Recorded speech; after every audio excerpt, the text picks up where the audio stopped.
Ooh, you guys hearing the music? Isn't it nice? It's so fun.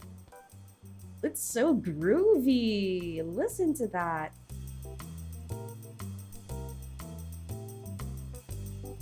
Hell yeah. So everybody, welcome to our last game for Buwan ng Wika. This is a game called Truth Beneath the Shadows. This is the demo, and this game is made by Eros Game Studio 79. Um, it's like a crime solving one, and the art is, in all honesty, like actually really good quality. This is good character art. The lines are so crisp and pretty and clean. And then we have like some nice rendering for all the fur and the clothing. Like, hell yeah, we love to see. We love our good artistry. So I hope you guys are ready for this one.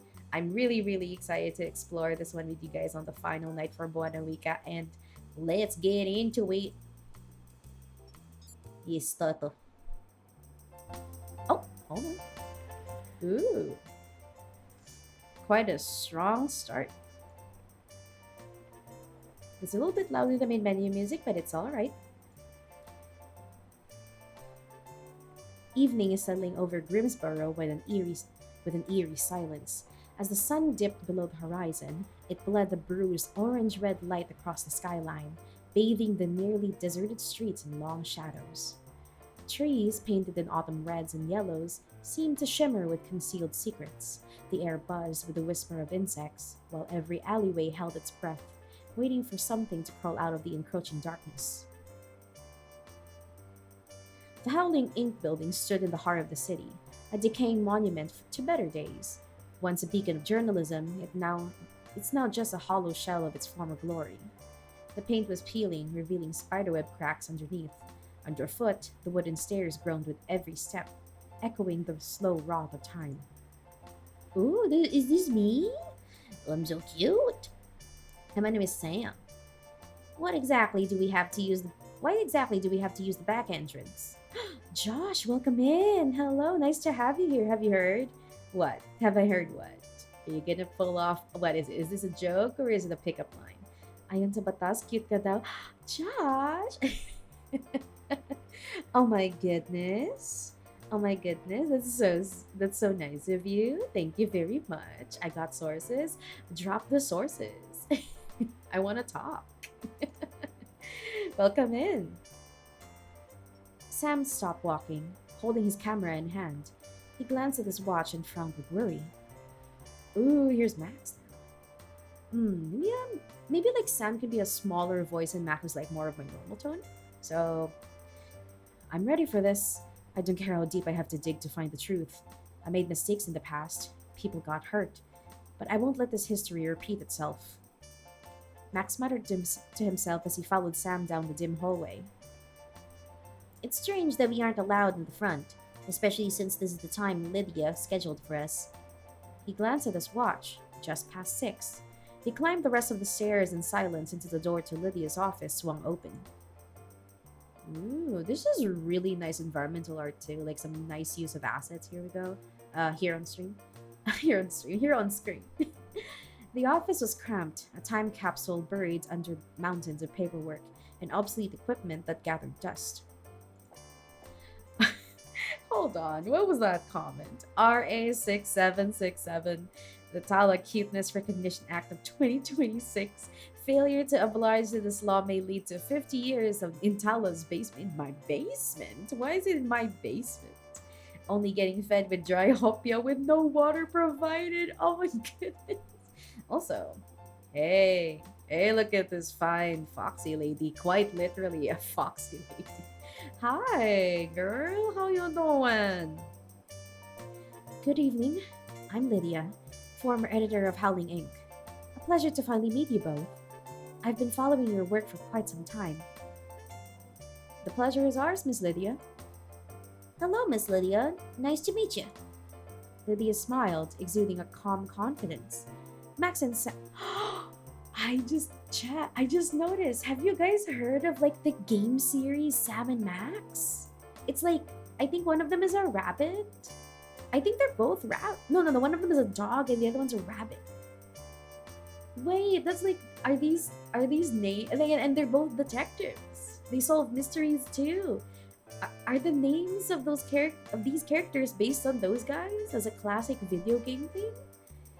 Wait, that would be such a cool thing if it's based on them. Don't forget to wishlist and follow on Steam. Yes, chat. For people here who just got here, by the way, including Josh, you guys can check out the game on Steam. I'm currently just playing the demo, so it won't be as long. But please, I encourage you to also check it out yourselves. But like, yeah, let's just get back into it right now. What we have here. Max and Sam exchange a quick glance, a silent check-in, before Sam shifted his weight, trying to shake off the awkward tension. Yes, it's a pleasure to finally meet your acquaintance officially. Thank you for answering my call. As for the back entrance, let's just say I don't want our meeting to be seen by too many eyes. The matter at hand is delicate, and I think meeting in person like this establishes trust and shows the seriousness of our collaboration. However, we don't have the luxury of small talk. Let's get down to business. Understood. The level of discretion is. It certainly speaks to your professionalism. Zip it, Sam. She's standing right there. I appreciate the understanding. I just wanted to show you exactly why I chose you. Lydia swiveled her monitor around. The screen glowed with the familiar homepage of the Truth Seekers, their humble independent news blog dedicated to local stories. Max, 24, the ambitious bear who always breaks the news first, meticulous, analytical about deep social issues, a freelance journalist with a talent for connecting the dots and a determination to expose the truth. And Sam, 23, fresh journalism grad and Max's partner, a raccoon with an eye for monochrome photography, capturing the aspects of life most people ignore, especially your latest article. She clicked on a specific headline, her eyes flickering up to meet theirs. The audit on the public park renovation budget. It's a small-time story, sure, but your digging? That was impressively thorough. We just wanted to do the right thing. It's not something to be praised for. Max replied in a soft, humble voice, his eyes fixed on the screen. We're technically just getting started, Sam added, shifting uncomfortably. The reason I asked you to come at this hour and use the back entrance is because I don't want anyone to see us. She paused for a moment before continuing in a more serious tone. And choosing to meet here at Howling Gink is to prove how sincere I am about contacting you this time. Max cleared his throat softly, glancing nervously around the room. We honestly didn't think anyone paid attention to small-time freelancers like us. He spoke softly, moving his hand to grip his camera strap tighter. Yeah, we're still very new to this kind of work. Sam nodded, adding with an uncertain voice. As Sam was about to put his camera on the old shelf beside him, he accidentally set it down a bit too hard, making the wooden shelf shake slightly. Ah! Gently, please. That's an antique. Lydia left off a soft exclamation, her voice rising slightly uh, uncontrollably, before she quickly adjusted her expression back to its usual calm. Because I'm small, it's hard to place the camera. My apologies. Max noticed Lydia's reaction. He knew immediately that it wasn't shock, but a deep sense of cherish for this place, hidden beneath the attitude she tried to control. Sam, we've got a tough job ahead if we have to work with her. Max whispered softly so only Sam could hear. I chose you because no one suspects small-time reporters like you. If you have no ties to major news agencies or powerful figures. And you have no ties to major agencies and powerful figures. I need people brave enough to expose the truth, and I believe you can do it. Let's look at what we're going to expose. Oh, well, hold on. Hey, wait. Hey. Chat, he kind of fine. Leak. He's looking at me in a certain way. Hold on, let me read off this. Headline: Billionaire businessman William Cofield vanishes without a trace. And then the mastermind behind the syndicate is Darius Thorne, the leader of V Capital, a rising star company in the business world. Chad, he's so fine. He looks so good. Lydia picked up a newspaper and placed it on the desk, folded to the page with a large headline about William Caulfield. William Caulfield, the famous businessman. William Caulfield. He's one of the most influential people in the city, known as a highly successful businessman and the primary backer of the city's clean energy project. This news is everywhere. His disappearance is a really big deal. Correct. His disappearance without a trace a week ago caused his projects to stall, and we suspect Vi- it involves the Vincent Syndicate. The Vincent Syndicate? That name pops up in rumors every day, but no one dares to touch them. And behind the group is Darius Thorne, a man with a dark influence in the city. They're a group of capitalists rumored to be behind money laundering and controlling the economy of multiple cities, including Grimsboro. They're a group growing rapidly day by day. Soon they will surely have a huge role and high influence in the city. Lydia slid a folder across the table. Max opened it to reveal the information on William Caulfield. I think you'd better you'd better take a look at this case file. Your first target is already in those documents. Sam reached out to open the file, finding the name and photo of William Caulfield, a key figure in the city's clean energy project. And from the intel we have, William might have gotten involved with this group because of his clean energy project. There are rumors about the project being used as a front for other businesses, and William might have started to suspect something. And when he uncovered some truth about Darius, the man behind the syndicate, he disappeared. So that means we have to find the truth behind his disappearance. And this is your job. I need to have a fresh team that no one knows, that no one expects, to infiltrate and find the truth from the inside. But the two of us are just freelance reporters. Getting ourselves involved with an influential group like this? Isn't that too risky? It might be risky, but as I said, that's why I chose you. If you pull this off, this case will put your names in the history books. The two exchanged glances. Max seemed to be weighing the options, but his eyes were full of determination, while Sam shifted uncontrollably, uncomfortably. Sounds interesting, but what do we get in return? If we work, if we work together to revive Howling Inc., we'll receive an appropriate compensation, both in terms of salary and the opportunity to build a reputation in the media industry. And of course, Lydia fell silent again. She took a soft breath and continued. You can also use some of the non-commercial information for your personal news blog. Wow! Max's eyes lit up as he exclaimed. That's a great incentive. Sure, I'll take the job. Wait a minute, Max. Sam stopped his partner. Fame's a good incentive, sure, but you and I still lack experience with a big job like this. We should consider this more carefully before promising anything. If you're worried about experience, I'll guide you myself. Don't worry. Since you're a new generation with such a burning passion for work, I'm sure you'll learn fast. Hearing that's a bit of a relief, but I'd still like to see more details first.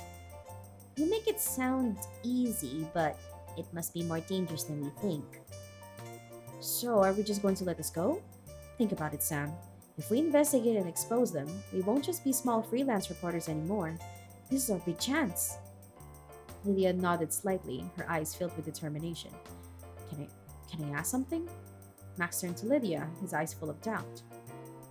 Howling Inc. used to be famous in the past, but why did it suddenly collapse? And with you wanting to investigate such a huge case, does that mean you intend to restore its reputation to greatness again? That's true. Howling Inc. used to be so prosperous that you shouldn't need to rely on inexperienced outsiders like us for this kind of work. Could you tell us about it? Howling Inc. never collapsed. It was just silenced. Huh? Lydia spoke in a serious tone while looking out the window. Thin beams of sunlight shone through, casting shadows on her face. which looked determined and thoughtful. I once let Howling Ink nearly collapse. That mistake still haunts me to this day, so I intend to restore it, using the secrets I've kept hidden all along. Oh, hi, Dra. Welcome to stream. Welcome in. I see. Max went silent for a moment before letting out a long sigh. All right, we'll take the job. Yeah, Sam nodded. Even though the job looks a bit tough, it shouldn't be beyond our capabilities. Mm-hmm. I knew I made the right decision choosing you. She smiled with satisfaction. Sam and I will do our best on this job. All right. I think you should start by gathering information from this file. If you find anything, update me immediately. She placed the folder on the desk, stood up and gathered her bag. She looked at Max and Sam once more with expectant eyes before quietly walking out of the room. Chapter 1: The First Shadow of Vincent's Syndicate. Hmm. Breaking news. The Pure Nexus project is a large-scale initiative created through a collaboration between two major companies, Green Tech Corporation and V Capital.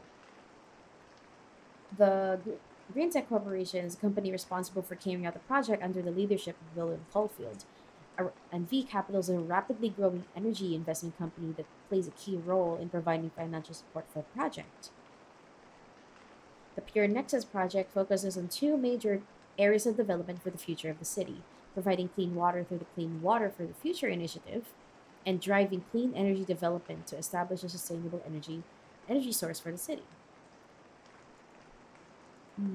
Oh yeah, I just like re see Sam. The news of William's disappearance has been completely buried. Mm-hmm. The feed is full of promotional news for the Pure Nexus project. It's like someone's intentionally diverting attention away from his disappearance. It's clear.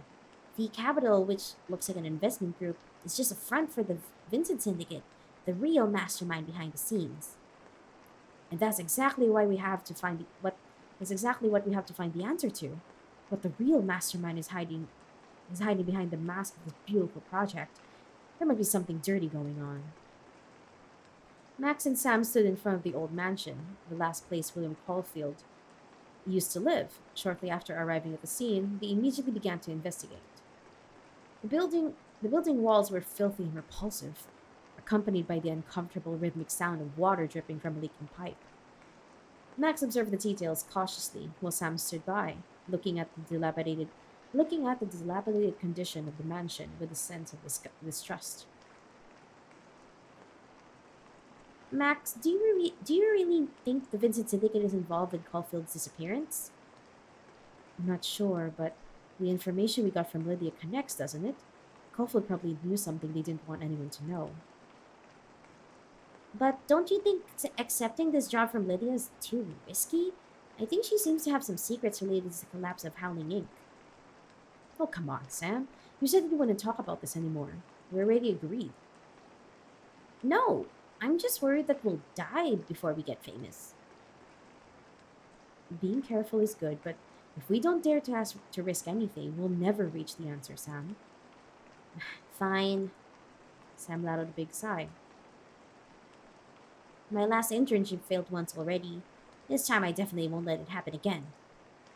Yeah, and as for me, I'm like a hungry wild bear ready to hunt every news story in every case. The Vincent Syndicate. No matter what they're hiding, I'll dig it up and expose it. We failed before. We failed before, but I definitely won't let history repeat itself. Max reminded Sam of their mission as soon as they continued their investigation, turning into a narrow alley beside the mansion. Sam suddenly froze, his gaze fixed on something that made him stop in his tracks. Woohoo! We get some. Okay, let's see. Oh, oh. Okay, I found a thing. How do how do I, how do I quit? Uh oh. I ran into an issue with the game. I saw back end stuff. I didn't even know how to wait. Okay, hold on. Let me just restart that. Dude, I didn't even save yet. I didn't think that would happen. I should have saved. Wait, what in the world? That was like the weirdest bug I've ever seen. Oh my goodness. Yeah, that was some strange stuff. Hold on. I did not expect that at all. That was crazy.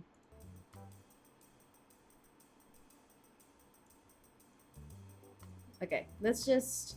Oh god, is there a load game? There's no load game. I really gotta start from the beginning. Oh my goodness.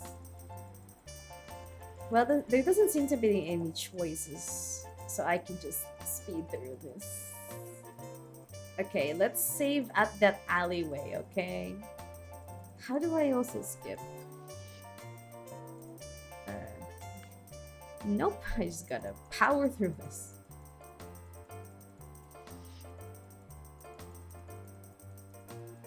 That was a very strange bug.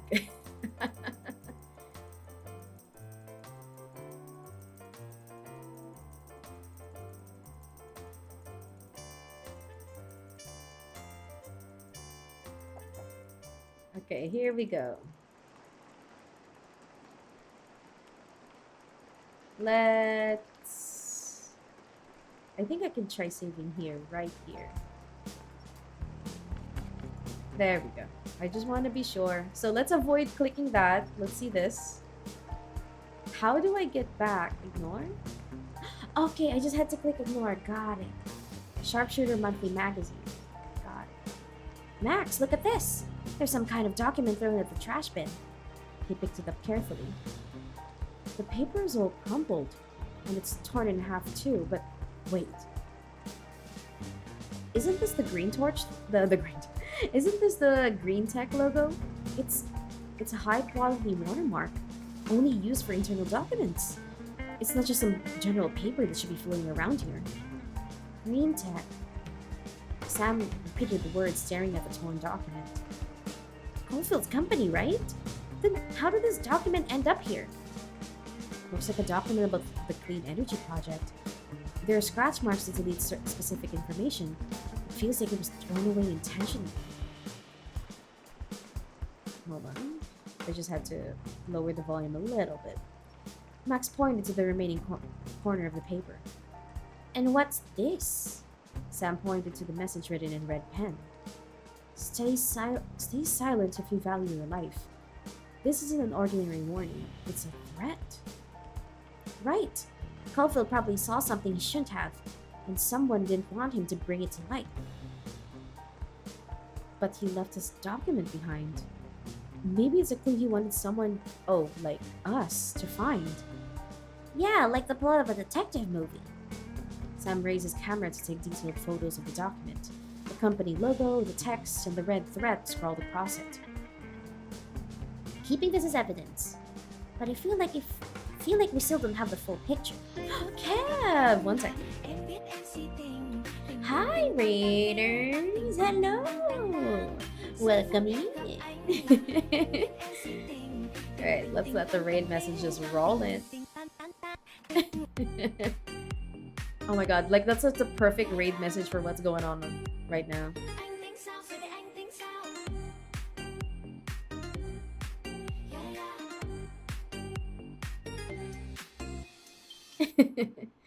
Yeah, welcome in, Raiders. Kev, I hope your stream went well. Were you playing Genshin and stuff? I hope you were doing well tonight. And thanks for the raid. I hope if you guys joined the raid and are not familiar with me, hi, my name is Sala.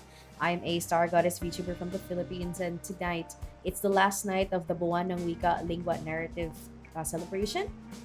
We are highlighting some games that focus more on narrative, just more narrative games in general, like story-heavy games, and localization stuff. Like these games have like been translated, localized into different languages, like making them more accessible to other people across the world. So it's pretty dang cool.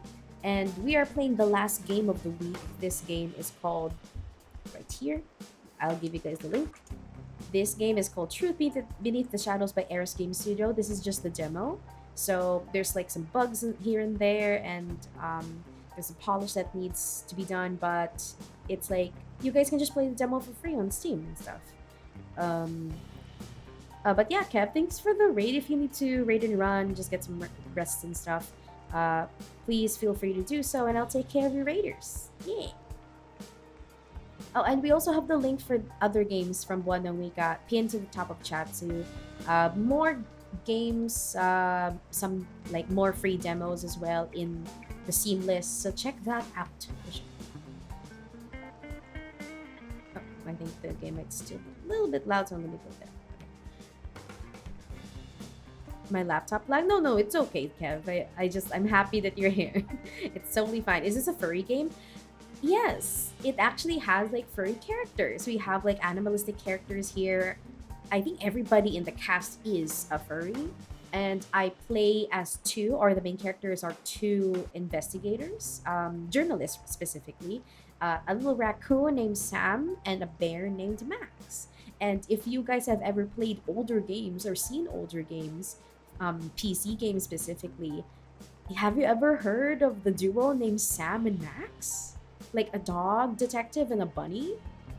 Because like that's immediately when I thought about like when these two popped up together as a duo. I was like, wait. But yeah. You finished the Archon quest? Oh, congrats, Kevin. It has been a lot of work, but congrats on finishing the Archon quest. Remember not to like you and anybody in your raid. Please don't spoil.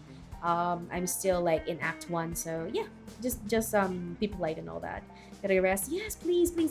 Go get some rest and good luck with work tomorrow. Take care. Yeah, enjoy. Thank you. Yeah, this document has too little information. We only have a piece of the puzzle, but at least we know now. Caulfield is facing a major problem. Both looked at the incomplete document in hand, feeling that there's still much truth hidden behind it. Okay. I remember that if I encounter this, I just have to click ignore. Oh, a CCTV camera! Sam looked at the security camera with suspicion. Damn it! The security camera is smashed abruptly. Max frowned, examining the damaged camera. That CCTV camera shows signs of damage. Don't you think it's strange? It should be covering this alley thoroughly, but instead it's turned towards the street. This isn't ordinary. Look at the cracks in the position it was rotated to. It was intentionally adjusted by someone to make the camera angle miss the spot exactly. The person who did this definitely knows CCTV systems very well. Or maybe someone intended to make it unusable. Max pointed at the camera. It isn't broken. The system was tampered with too. Look at these traces here. This camera was definitely modified, but we don't know what they're hiding. It definitely wasn't broken or modified by accident. Whoever did this must know the system really well. I am having a lot of trouble with the dialogue. Having to reread a lot of lines because it's just a lot of repetition. I don't know. I'm so unused to this. Yeah. It really is. Like, I don't know why there's no shortening. And it's just a lot of repetition. Like, every time they have to bring up Caulfield, they always have to say, oh, it's the guy who disappeared. And it's like, he's part of this. Like, you don't have to tell me that. It's like when you hear me chat, like, read out some of these lines, I'm skipping stuff because it's just repeated. And it's a lot of, like, flavor text, so... But we don't know what they programmed it to do. The important part's hidden. There must be a way to recover the real data, what the camera actually saw on the night William disappeared. Sam raised his camera to take detailed photos of the damaged CCTV and traces of tampering, recording it as evidence for further analysis. And then this one. Oh, it's a cell phone. Sam picked up the remains of a mobile phone. It looked like it was no longer functional. This phone! Look at the screen! It's cracked like it was hit hard. And look at the quality. This is clearly a premium phone, a limited edition with a sky-high price tag. It must be Caulfield's.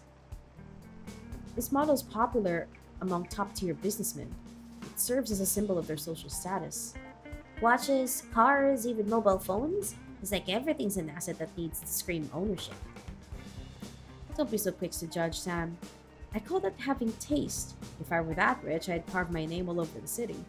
Just so no one forgets who owns what, my dear friend. Hmm. That's an interesting look into Max's personality. Sam is more like naive, and I think they're both naive in their own way. But like Sam is more like ooh, like more honest, more childlike honesty and wonder. Um, and then Max is like more of like has a selfish side to him. Like with how quickly he took on Lydia's request for the case, it seems like he actually does want the fame. Um, so this is an interesting like play so far with show of their personalities.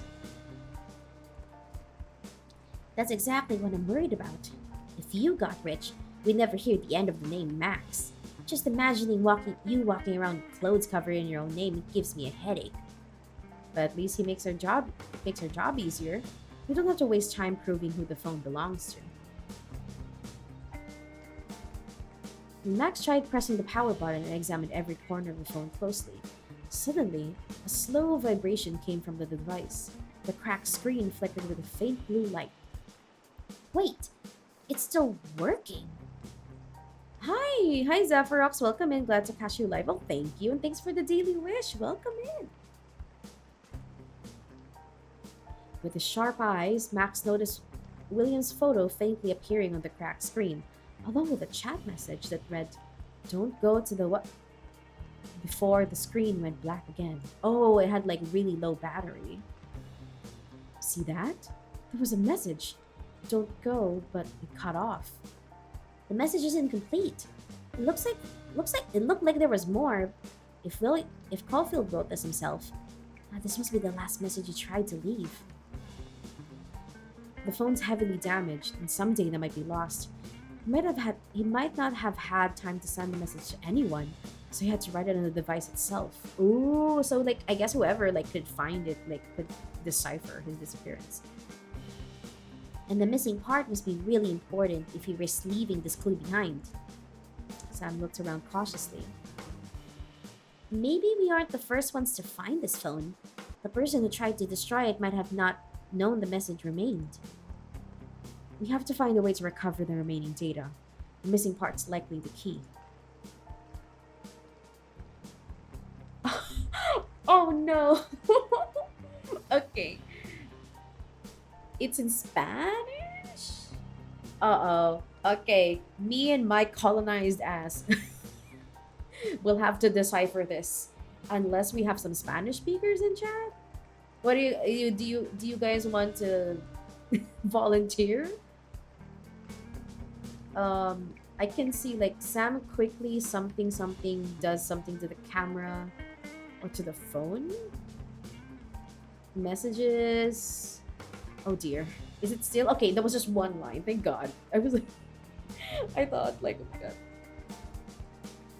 I'm keeping this for now. But how are we going to find the missing part? At least we know Caulfield was trying to warn someone, warning them not to go somewhere. After Max and Sam finished checking all three spots, they regrouped in the quiet corner of the alley. The atmosphere around them seemed more tense before gathering all the evidence. Yeah. This isn't just an ordinary person case anymore, Sam. Missing person case, Sam. We're digging into something that's rooted deeper than we thought. Bruh. Like, yeah, you're investigating a missing CEO involved in a really big project with a mysterious, suspicious syndicate. Like, bruh. Yeah. The Spanish colonization didn't get into my veins, sadly. Oh my gosh. It must have gone into someone's veins. Hey, lurkers! Speak out. The destroyed documents, Caulfield's damaged phone, and the unusable CCTV. Everything tells us that someone doesn't want us to know what happened here. Max looked at the damaged phone in his hand again. See? There's a message. Don't go.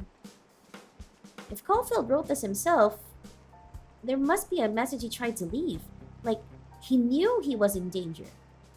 And he probably didn't have enough time, so he wrote the message on the phone instead. Again, it's repeating stuff. Like, I wish they would have. I wish there was a shorter summary to this. Um, but the rest is missing, so we need to take it back to the office and try to recover the data.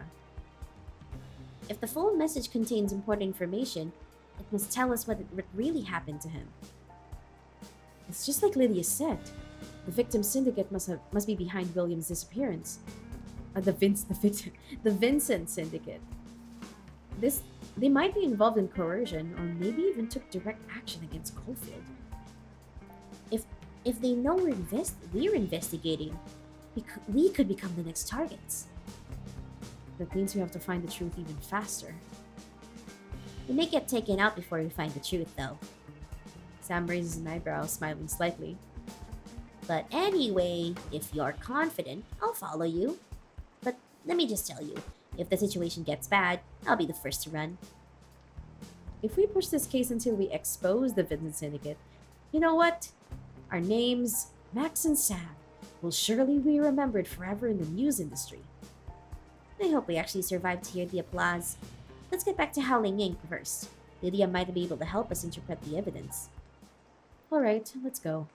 Before something finds us instead. The two exchanged glances. Max was full of determination, while Sam still had concern in his eyes.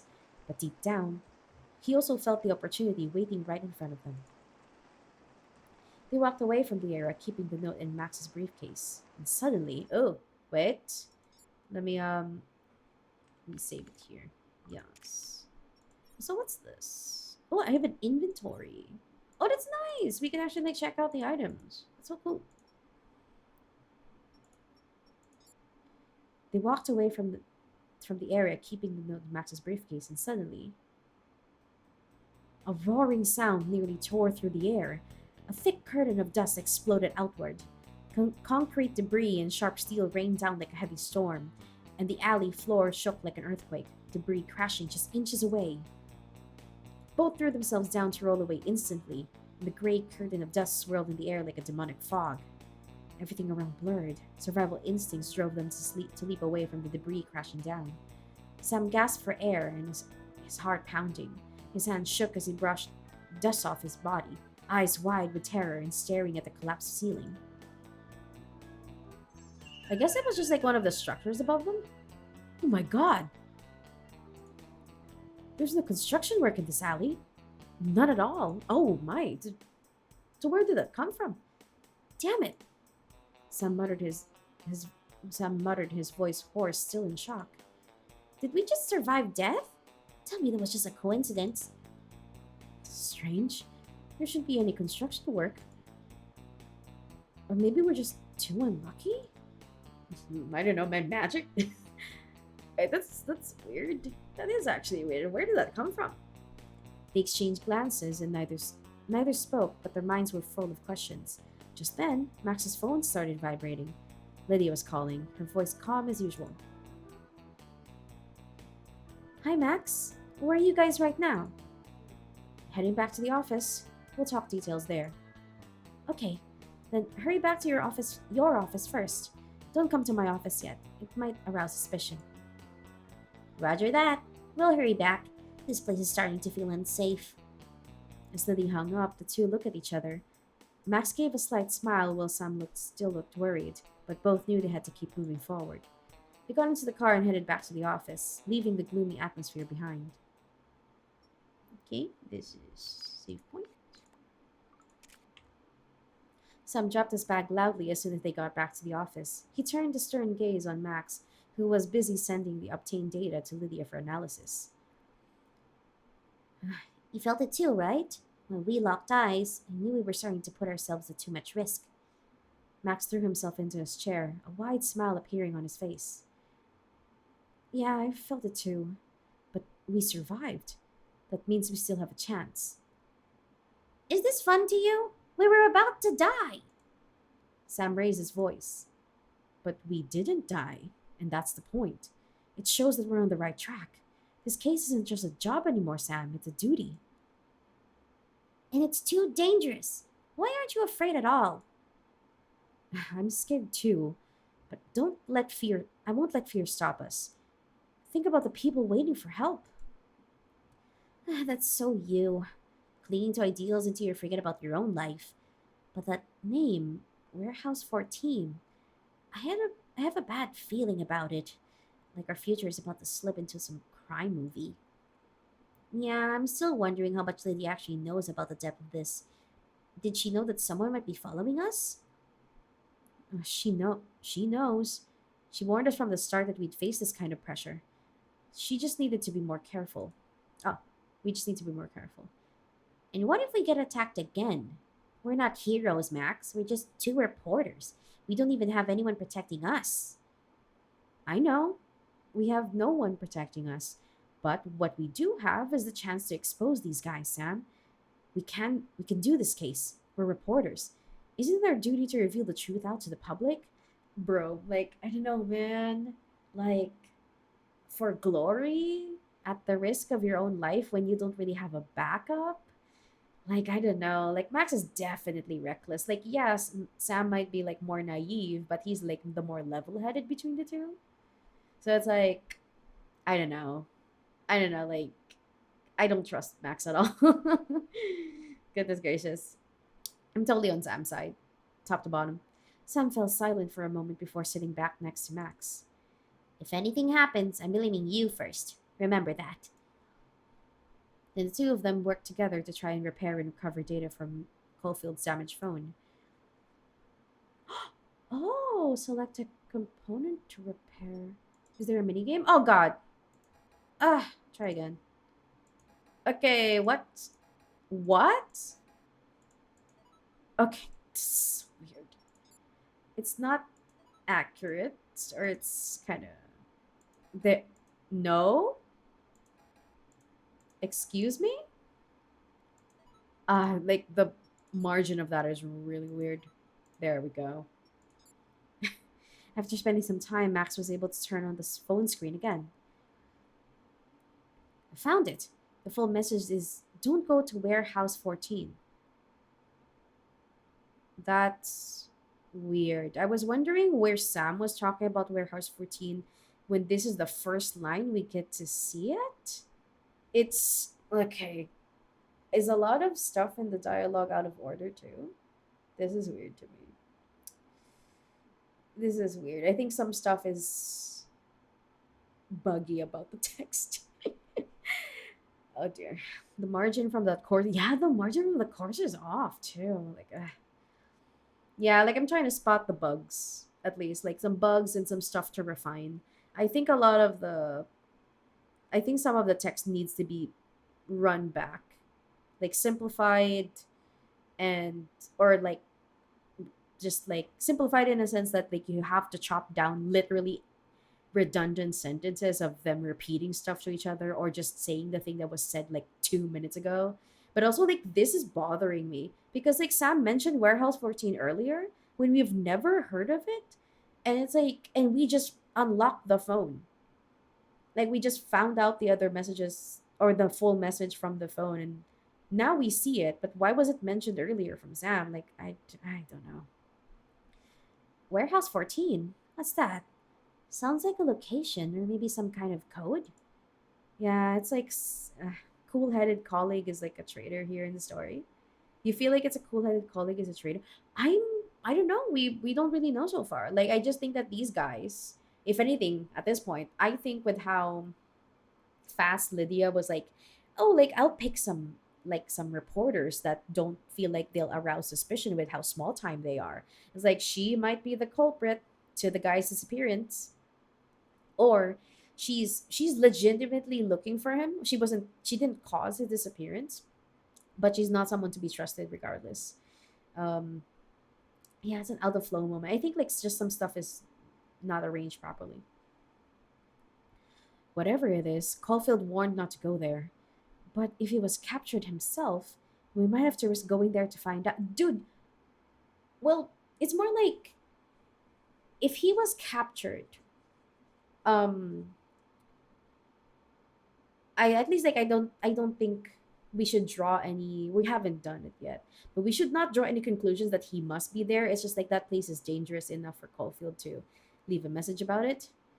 But it's not directed that anything could be there. I don't know. This warning might turn out to be the answer we're looking for. They look at each other in silence. The weight of this discovery made the atmosphere in the room feel heavier. Even though William warned not to go to Warehouse 14, if he's really trapped there, we have to find a way to help. Well, yeah, I guess like don't go to Warehouse 14, so he might have been trapped at Warehouse 14, I guess. But it's a huge risk. Like the guy who disappeared ends up being there, then what? Like Lydia needs to know at least, so like we have backup. But the fact that they're threatening us to, is further proof that they're hiding something. Cofield's disappearance must be related to something very important. Caulfield may not know about the money laundering or some scheme within the Vincent Syndicate's clean energy project.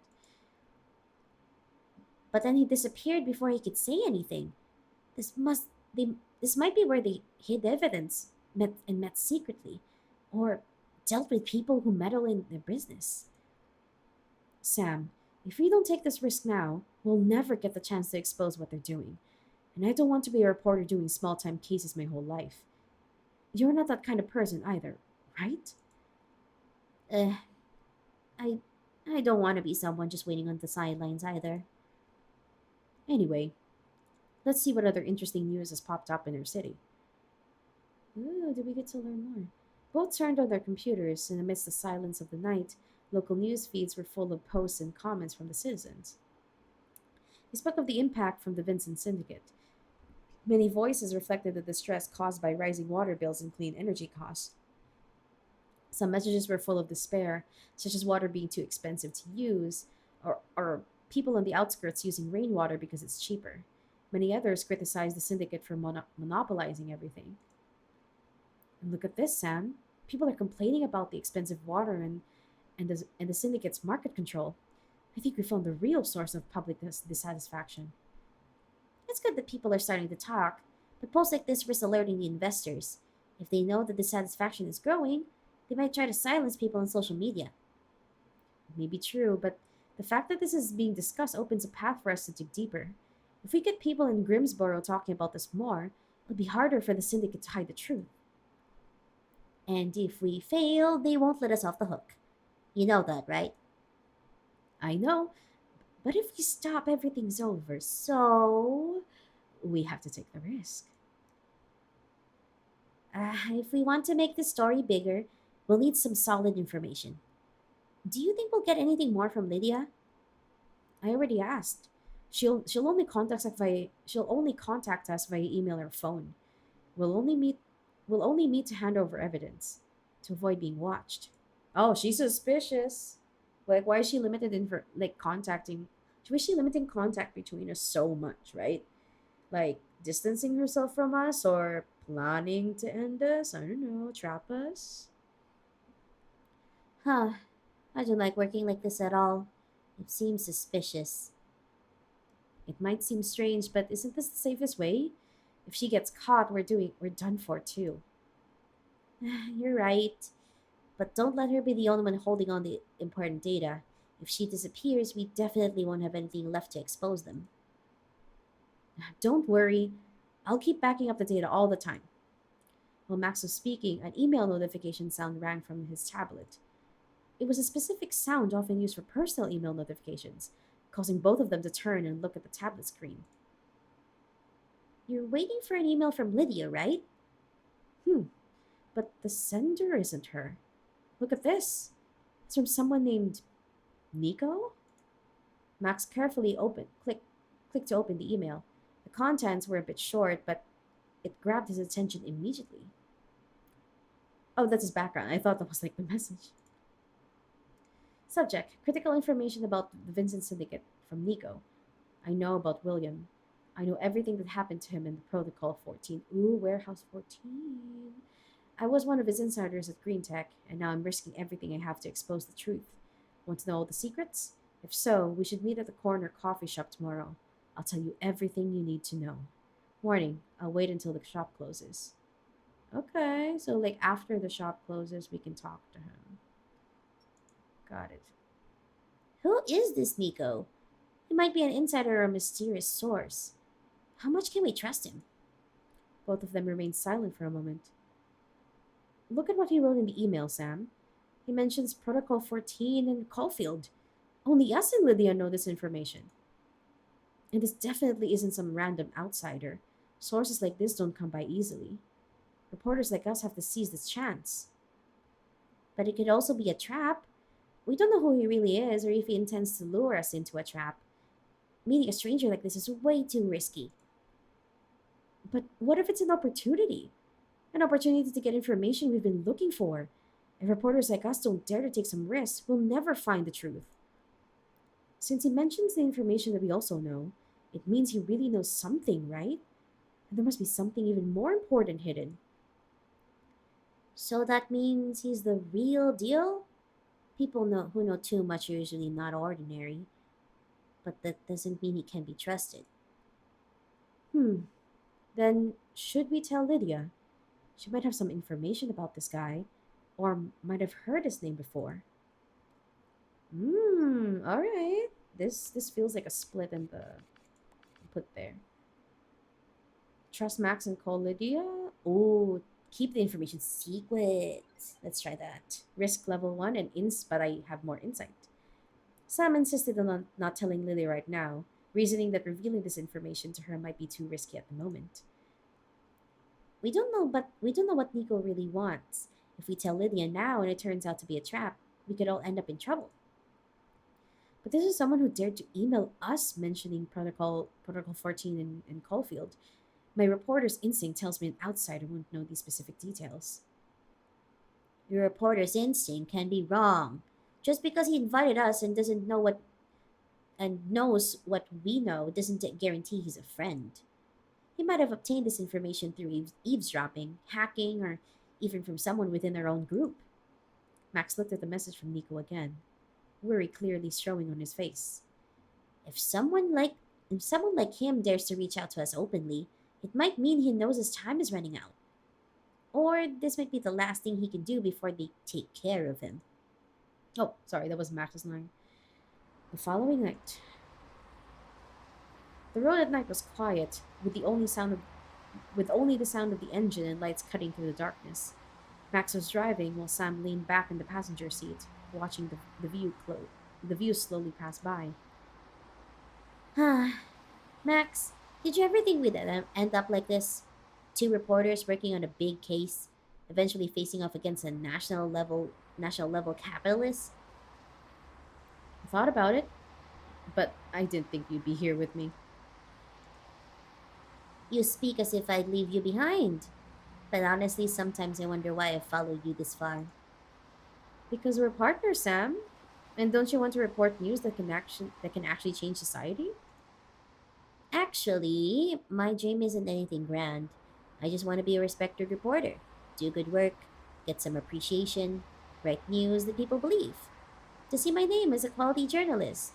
That's what I want to be. Maybe being a small time reporter covering domestic arguments or missing cats would be better than trying to take down dark influences like this. To me, your dream isn't small at all. Everything we've been through together is what brought us this far. Besides, I don't want anyone to face what I messed up during my internship ever again. Exposing the truth this time, it's my chance for redemption. Just because of the internship? You make me feel like this matter is way more important than I thought. Sometimes I'm scared, Sam.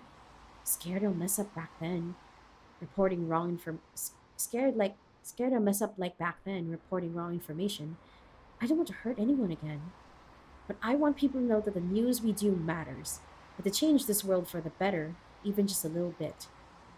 The whole world? You're making me feel like I need to act bigger than I am. Sam laughed softly, leaning against the window.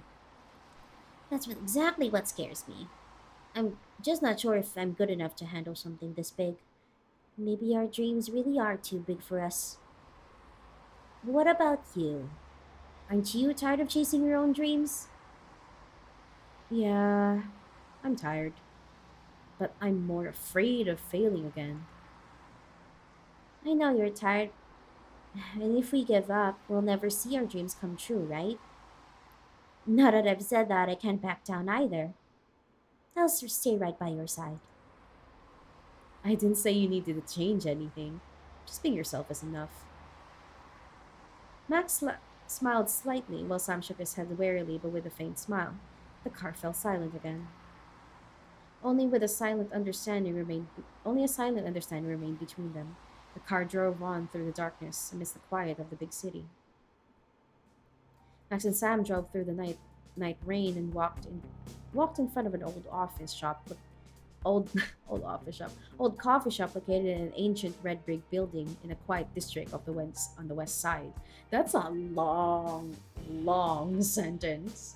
It's like so long. I didn't know where to stop. What?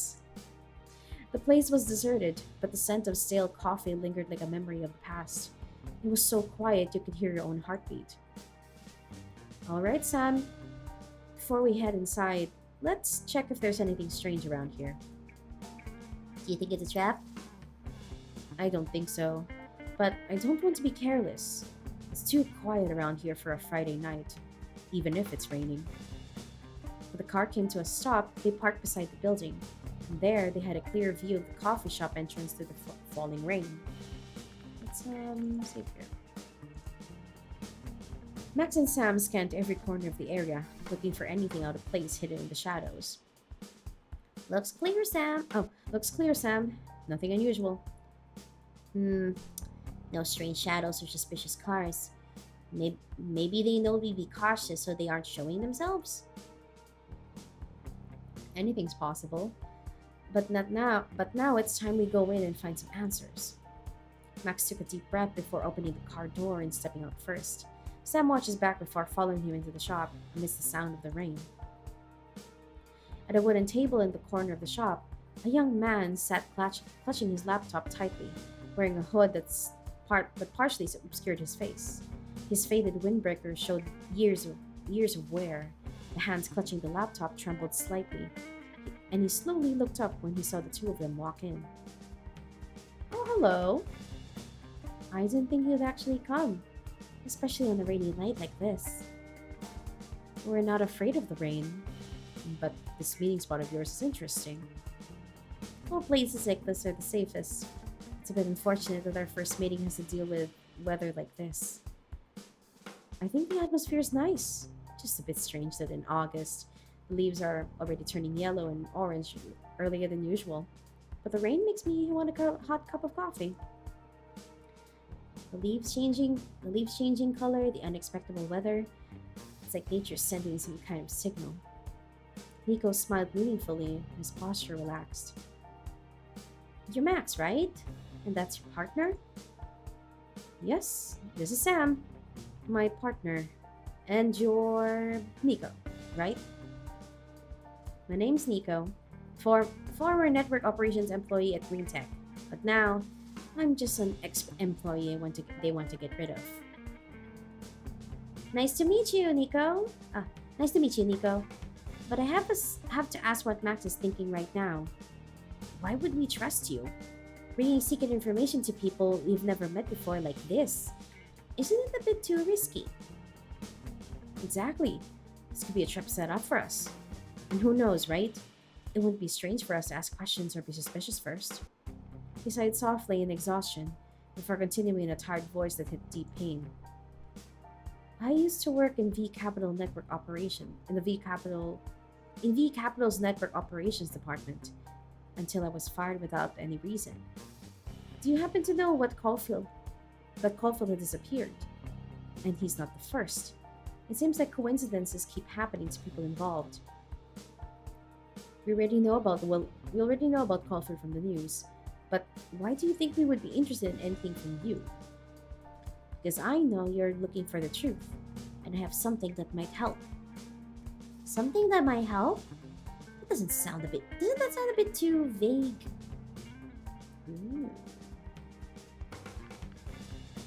Up. Yes. Ask with empathy, ask with pressure. We can do it with pressure. Or maybe you're doing this because you hold a grudge against them for kicking you out of your job. So you brought company secrets to us like this. Hmm, yes. Yes. They didn't just fire me. They tried to erase my name from every government system until it's like it never existed anywhere in the world. Are you sure that what you're doing isn't just some personal revenge, but because you truly believe it's the right thing? Look, I have nothing left. Not even a record in Green Tech's HR server. So what? I have one, and so what? But I have one thing they definitely didn't expect to have. I have one thing they definitely didn't expect me to have. This flash drive. Ah, ignore. There. So I guess like when an item pops up, like there's like that tiny error. They named the file Protocol 14 in the internal system and tagged the metadata as the last key will silence everything. He opened the laptop on his lap. The screen showed a file named Protocol 14 exe along with some snapshots of the internal system. This file wasn't in the general system. It appeared in a hidden encrypted log, showing up just days before Caulfield disappeared. I never dared to open it myself, but I kept tracking it, so I knew where it was. How do you know it's dangerous? Like I said, everyone who accessed this file, no one left the company in the same condition. Some even disappeared completely. Forced disappearance. He slid a small silver flash drive that seemed to be hidden earlier towards Max confidently. His eyes kept darting left and right. Data in here is everything I gathered before my system access was cut off. Max plugged the flash drive into the laptop. Both leaned in to look at the screen displaying the secret information Nico had given them. These are the Syndicate's internal logs. Data like this would never leak to the general system normally. Our source. You must be a real insider to access it. Internal logs, important and highly confidential records or data of the Syndicate v Capital. And Warehouse 14. It matches the message on Caulfield's mobile phone exactly. The log says Caulfield was the last person to access the file before he disappeared. This is no coincidence anymore. And plus, the metadata says the last key will silence everything. Caulfield's voice said whoever opens it might never come back. Calling it a death warrant wouldn't be wrong. And Warehouse 14, it's definitely not just a system file name, Sam. It must be something they don't want anyone to know, to the point they'd do anything to hide it. If we can decode Warehouse 14, the game might turn in our favor. You're talking about Warehouse 14 as if it's a real place. Does the file in the system say its name is Warehouse 14? It's a nickname that came out of nowhere. No coordinates, no map, just a meta tag saying, the final truth. Creepy, right? So what do you expect us to do with it? I don't know either. Maybe just finds the meaning of Warehouse 14. Max immediately stood up from his chair, and Sam clutched the flash drive tightly in his hand. Both turned back to look at Nico. Remember, if I disappear after tonight, don't even think about looking for me. Expose them as fast as you can. Otherwise, more people will end up like me. He gave a thin smile that looked more sad than happy as he closed his laptop.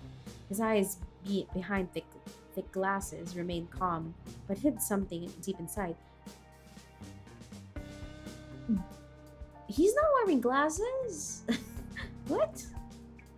You two would definitely go further than me. He pulled up his hood, covering his old employee badge from view. Good luck, Max, Sam. We might meet again, or maybe not. So take care of yourselves. Max nodded slowly before turning to pull Sam along as he ran. Both hurried to the car parked to the roadside, leaving the old coffee shop behind, running with unanswered questions and worry about Nico's fate. Neil. I think this is a good place to save.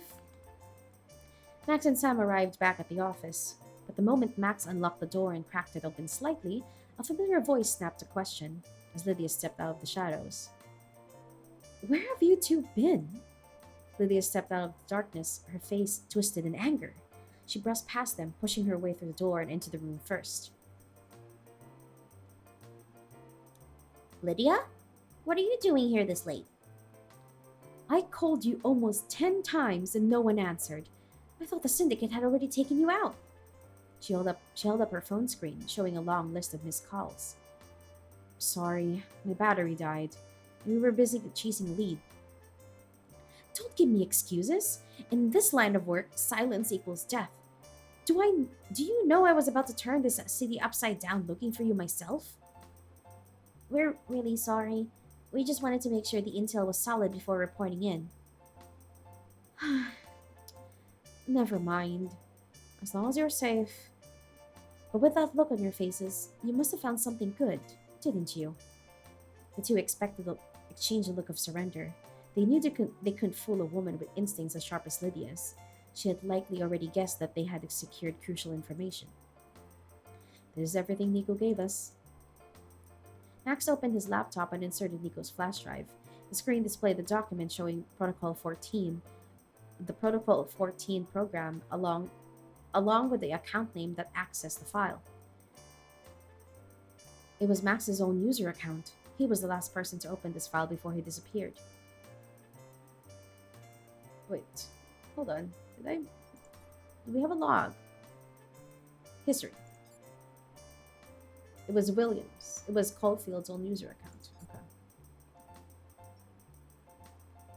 What? Okay. Protocol 14? It must be related to Warehouse 14. We think so. And the file metadata contains strange text. The last key will silence everything.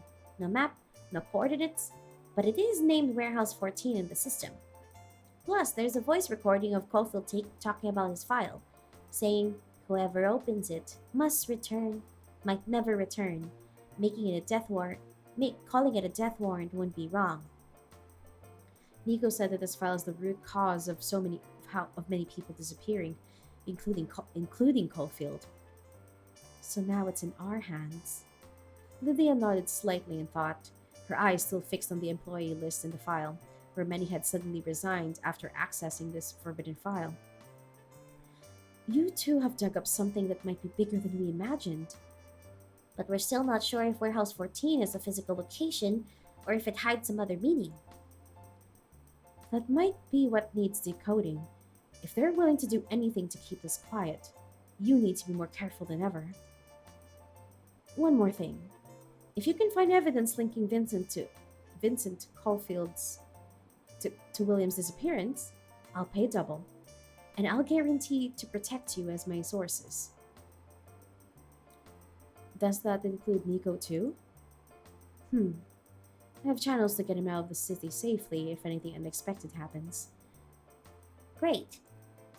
We're counting on you. For now, we need to go interview William's wife first. I've sent the location of the Caulfield house to your messages. William's wife?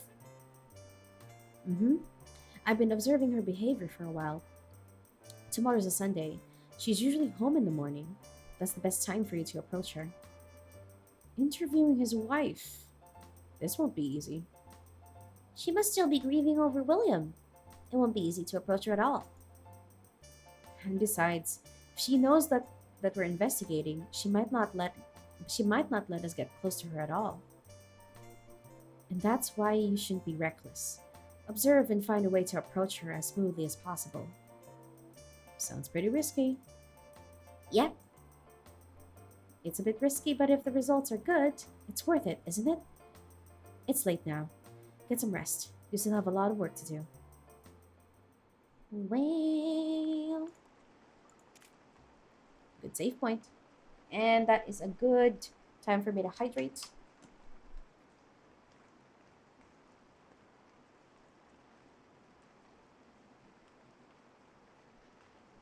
Also check. This is also a good time for a nice and quick bathroom break as well. So I'll be right back. Everybody alright? Everybody Gucci? Oh, this is such a nice like rain sound in the background.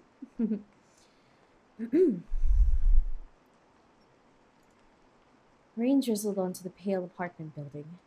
It wasn't luxurious, but it was clean and tidy, contrasting with the unseasonably bright orange yellow maple trees by the roadside. Max and Sam stood at the foot of the stairs, observing the surroundings carefully before deciding to approach Karen. Rain in August again? Sam complained while looking up at the grayish blue sky. The weather lately has been so strange. It's never been like this before. Small raindrops reflected the streetlights, creating a gloomy atmosphere that felt inexplicably unsettling. This place is creepily quiet, unlike Caulfield's big house. Is this really where Mrs. Karen moved after her husband disappeared? The information we got indicates that Karen Caulfield is indeed hiding here. Hmm. Probably. But did you notice? Even though someone lives here, it looks like it's not being fully taken care of. Sam looked down at the floor by the door. He noticed a pair of high heels taken off in a hurry, lying on top of each other next to a small shoe rack. It looks like the person inside wasn't expecting us. Or maybe she's about to rush out again? We just have to try and see. After assessing the situation and making sure no one was watching, the sound of the doorbell rang out. Chad, she's so fine. Hold on. Hey. Hey, Mamacita. Look at her. As the door opened, Karen, William's wife, appeared in a fitted light brown suit. Her blonde hair was neatly tied up with sparkling gold earrings, and she looked elegant and classy. With such neat attire, it seemed like she was waiting for the rain to stop before going out. Her face clearly showed shock, her eyes widening slightly upon seeing uninvited visitors. She tried to close the door immediately, but Max called out her name first. Mrs. Karen Caulfield? Max's words made Karen pause. The closing door stopped. She sighed slightly before slowly opening the door again. Her face still showed dissatisfaction and surprise. Especially in such heavy rain, she probably didn't want anyone. She didn't think anyone would dare to come find her here. Excuse me. Who are you? I'm Max. I'm Max. I own the news blog The Truth Seekers, an independent site covering local stories. And this is my friend Sam. We work there together. Pleased to meet you, Mrs. Caulfield. Oh, a news blog? I didn't expect anyone to want to come today. But first, do you have any IDs or documents to verify your identity? Because lately, many people have been trying to sneak in and ask about the private matters very often. Yes, here's my press card, and this is our media business license. May I see them? Karen examined the cards in detail before relaxing slightly. Okay, but please understand that what happened is sensitive. I might not be able to answer every question fully. Thank you for the opportunity. We understand this affects your feelings quite a bit, ma'am. We just want the truth to emerge. Karen looked left and right cautiously before turning to speak to Max. Please come in. Sorry for disturbing you without notice, but we really won't take long, Mrs. Caulfield. Oh, she has a painting of herself up on the mantle. Okay. After her anxiety subsided, she stepped aside to let them into the living room. It was compact. It was luxuriously furnished, but felt a bit cramped compared to her previous home, where she had moved to hide after her husband disappeared. She has a gun? She a hunter? The atmosphere in the room held an unusual silence, while their eyes scanned every corner in detail. The room was decorated with warm, light-colored wood walls. Pictures of nature and mountains adorned the surroundings, and above the marble fireplace, certificates and awards were proudly displayed. On the left wall, a rifle hung prominently, along with numerous shooting trophies and medals lined up on the shelf. Oh, that's a very impressive gun collection. Yeah, this is professional level. Look at each one. Perfectly polished. Look at those trophies. She must have competed in so many events. Karen stood silently nearby, giving only a thin smile as she listened to the conversation without interrupting. Her demeanor seemed more observational than friendly. Look at that, Sam. On the wooden table, there was a shelf of wooden boxes arranged in order. One of them had its lid slightly open, revealing several bullet casings lying neatly in separate compartments. A small label attached to the lid read, .308 hand polished case C. I think it's .08 millimeter? No centimeter? I don't know. I don't know. Somebody here who knows guns better than me knows it. Okay, let's save here. Okay, there, we got the bullet. Oh, Karen Caulfield. That's your name, isn't it? A .308 casing engraved with the initials KC was prominently displayed. Yes, each casing was arranged meticulously like a precious collectible. The light from the window reflected off the professionally polished surface of the bullets. Judging by these casings, you must be very serious about shooting. And quite meticulous too. I just spent my free time practicing. Was William a gun collector as well? Karen turned to look at the display cabinet with a thin smile. No, these guns and trophies are what I enjoy playing with. I've been a competitive shooter for almost 10 years. Max and Sam exchanged surprised glances, not expecting that the elegant woman before them would be a competitive shooter. Karen led them to the sofa in the middle of the room before sitting down, carefully observing them with sharp eyes that seemed to be assessing them. Anyway, what do you want to know about my husband? Karen's eyes held a hint of sadness before she shifted her demeanor to suspicion and asked them back immediately. What exactly do you want to know about William? Ooh. Press for clues regarding the disappearance and probe into their personal relationship. Just the disappearance would be good. And before Caulfield disappeared, did he have any strange behaviors or did anything unusual? Even small things? Please tell us. He seemed increasingly stressed, especially after his last clean energy project meeting. Some nights I heard him talking on the phone, his face sounding his I got him. I have so many burpees. Hello, Sana. Maligayang bating. Maligayang bati, bini bini. Oh, hi. Welcome in. Some nights I heard him talking on the phone, his voice sounding very serious. And when I went to ask, he hurriedly hung up and said it was nothing. Once he mentioned James, his assistant at the company. He said James would help keep some important documents, but he never told me anything more after that. Please wait here a moment. I'll go get some drinks for you. After the first round of the interview ended, Karen got up to prepare drinks, leaving Max and Sam time to explore their living room. The room was decorated with luxurious but simple furniture. Luxurious but simple. Wait, aren't those like contrasting? Like I guess like they're just high quality for like simple shaped objects. The soft cream walls were adorned with many family photos. This room looks more luxurious than I thought. Rich people usually use lavish things anyway. We'd better try to find more clues in the house. There's something that makes me feel strange too. Let's start with this room. We might find something that gives more answers, but we don't have much time. Let's explore as fast as possible. And keep it clean. If she walks in and sees a vase move by an inch, we're burned. The hiss of a brewing machine echoed from the kitchen. Their cover noise. They moved. Split up. Stay quiet.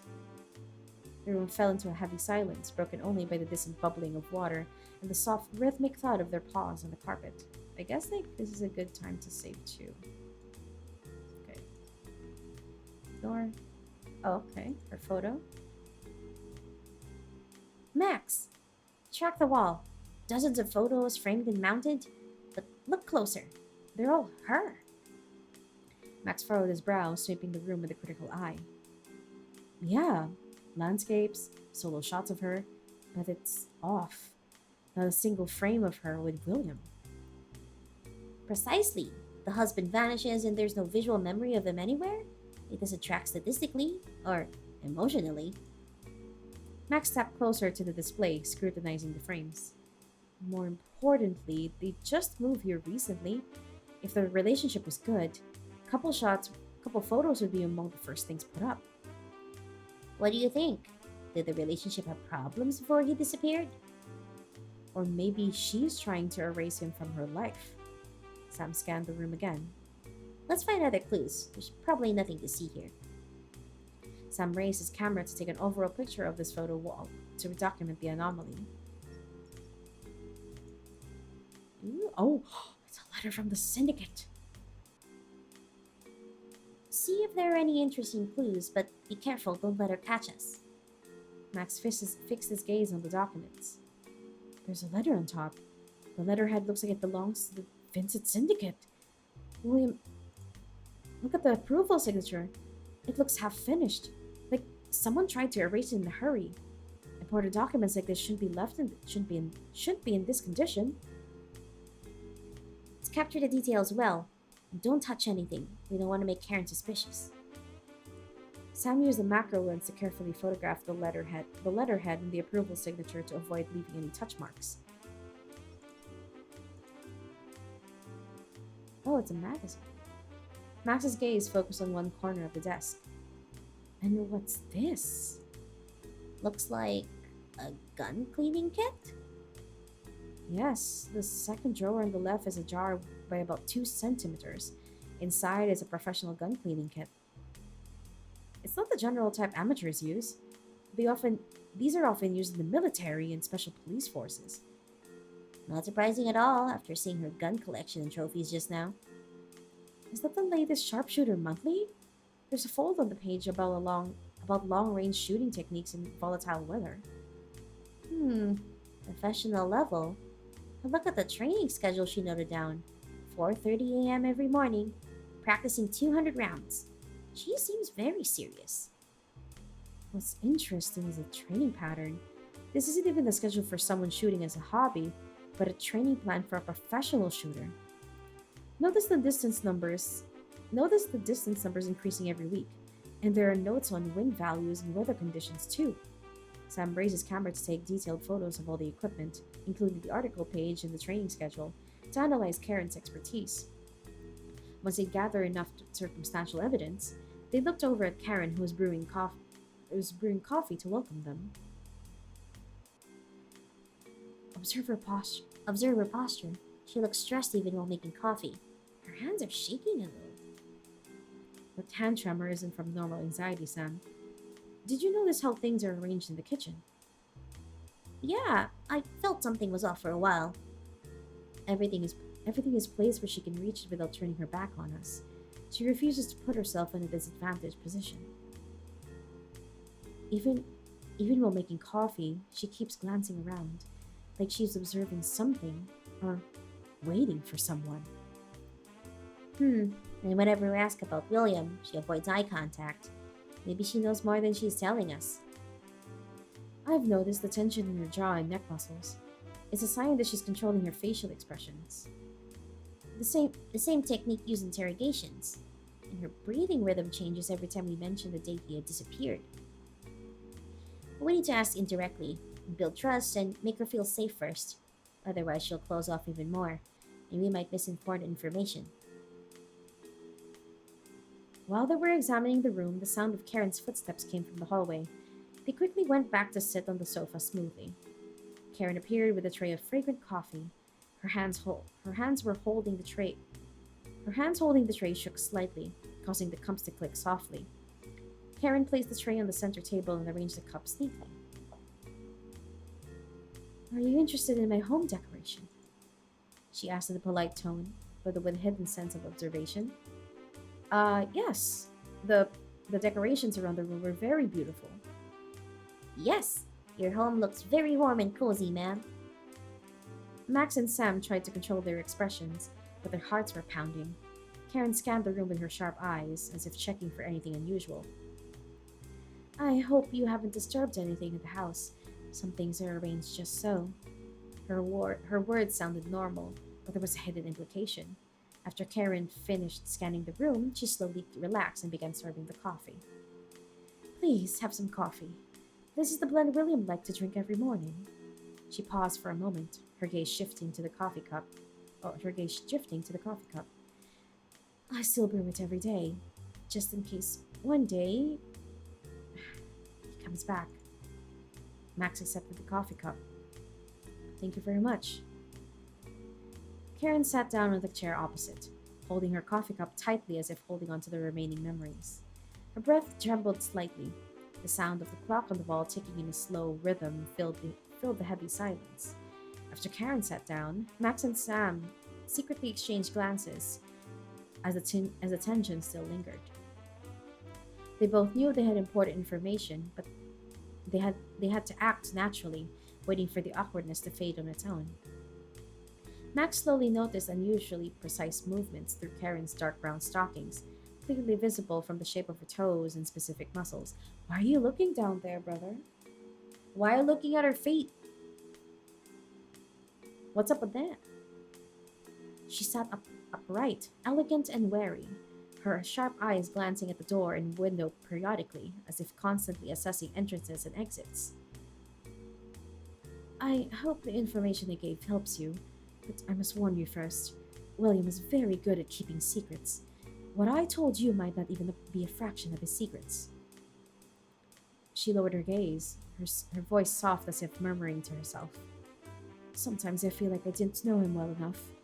But if anyone knows more about him, maybe it's James. William spoke of him often. James? Who is he? His assistant at Green Tech.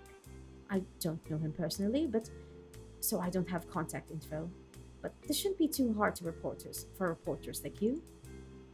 The atmosphere in the room fell into silence, with only the ticking of the wall clock and the scent of coffee wafting in the air.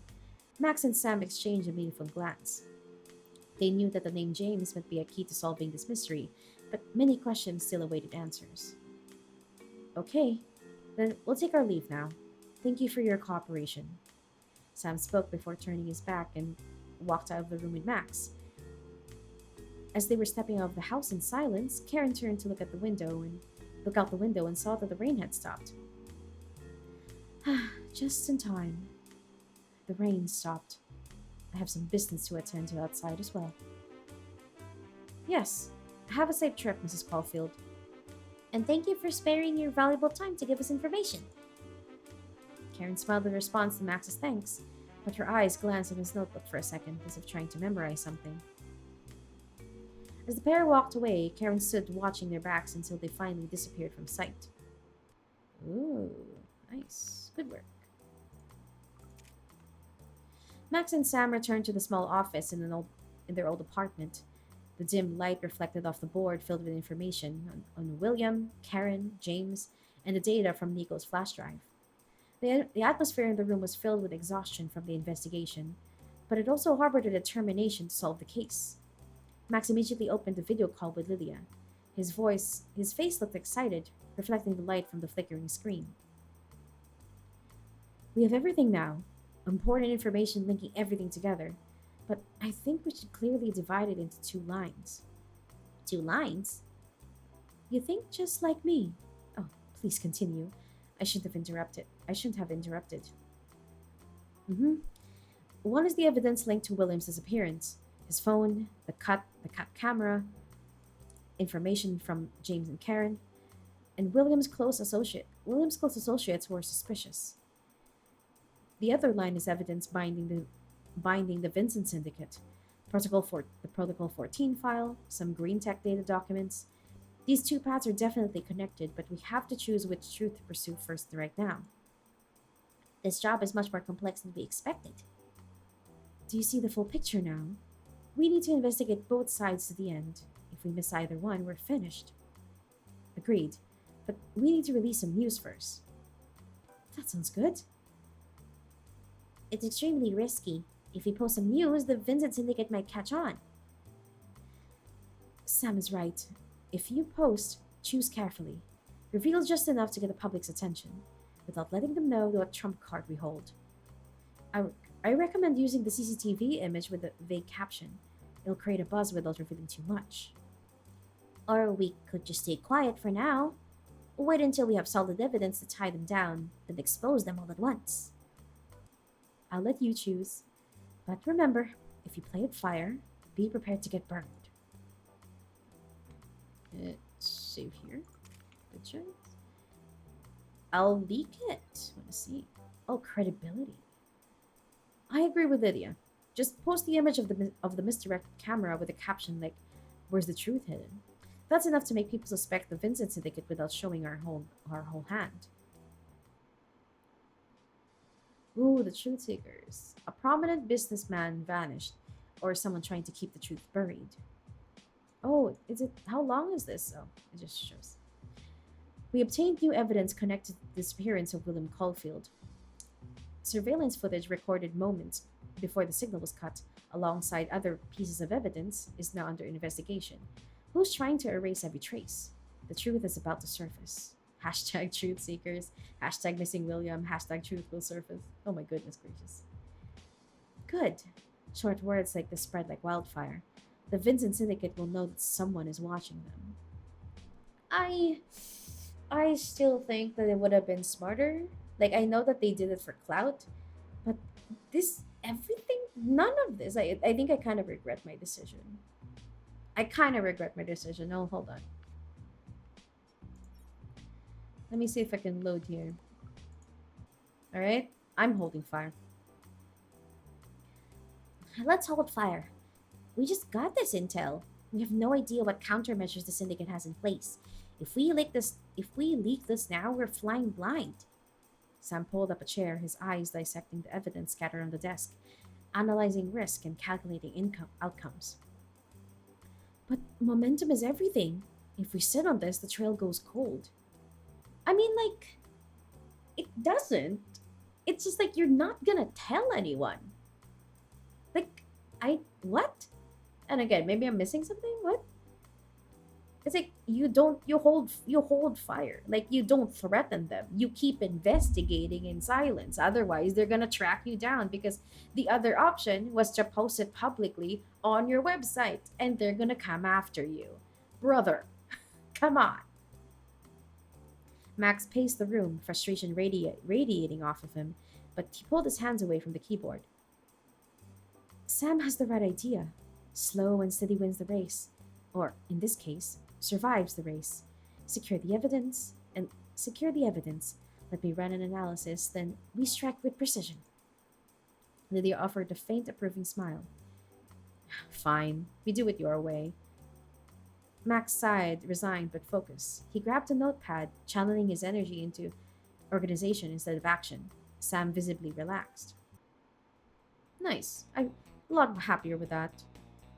A flash. A blinding burst of light exploded from the window, cutting through the darkness. Everyone flinched. Both of them, yeah, they flinched, heads snapping towards the source. Oh? Oh, who's this? A silhouette, clad in black, holding a long lens camera aimed right at them. The figure lingered just long enough to be seen, then melted back into the shadows. What the hell was that? Who's there? Max spoke with a trembling voice, filled with sudden shock and fear. Is it the Vincent Syndicate? Max's phone rang immediately, a message from an unknown number. Nice shot. If you want the photo back, come here. They looked at each other in panic. Is this an invitation or a threat? Oh, I got it! I got finished the demo! Cool, return to the main menu. Alright, so that's that part. Let's see if we choose other choices. Like, I want to see what happens if we leak the information. The post went live. In less than an hour, views and comments skyrocketed with people asking, what's happening to this city? Oh, Purple, welcome back. I hope you're doing fine. A feeling of excitement is at having sparked something back began to form in Max's heart. But soon, Max noticed strange accounts starting to post similar messages in the comments. Oh, bots? Stop digging into things that aren't your business. Bad things always happen to nosy people. Watch your back, little reporter. Do you see that? These comments, they all seem to be coming from the same source. Exactly. This means they probably know who we are now. Lydia, what do you think? It's their first move. The same tactic they used to destroy Howling Inc. Suddenly, an email notification sounded from Max's phone. He opened the new email in his box. A gift from a fan. Content. Nice picture, young reporter. Hope you like what's being sent to you. An- Another weird email came in. What's this? Suddenly, the doorbell. The doorbell downstairs rang. Oh my god, they immediately found us? Did we order something? No, I didn't order anything. The downstairs doorbell rang again in the silence of the night. The sound made both Sam and Max stop working at their computers immediately. Huh. Let's go check it out, but let's be careful. When they got back downstairs, they found a medium-sized parcel box sitting in front of the door. No one was around. They quickly picked it up and headed straight back to the office. Huh. We didn't order this. Or is it from a fan club? Looks like someone sent it to us. No charge either. Says it's a gift from a fan. Max didn't wait. He hurriedly opened the envelope. That's a parcel, not an envelope. The note says, "A treat from a fan. I hope you like what I sent." It's in the bomb. Max pulled out what was inside the envelope. A black and white photo of a clock stopped exactly at midnight. Below it, a handwritten message read, "Time is running out." Uh-oh. It,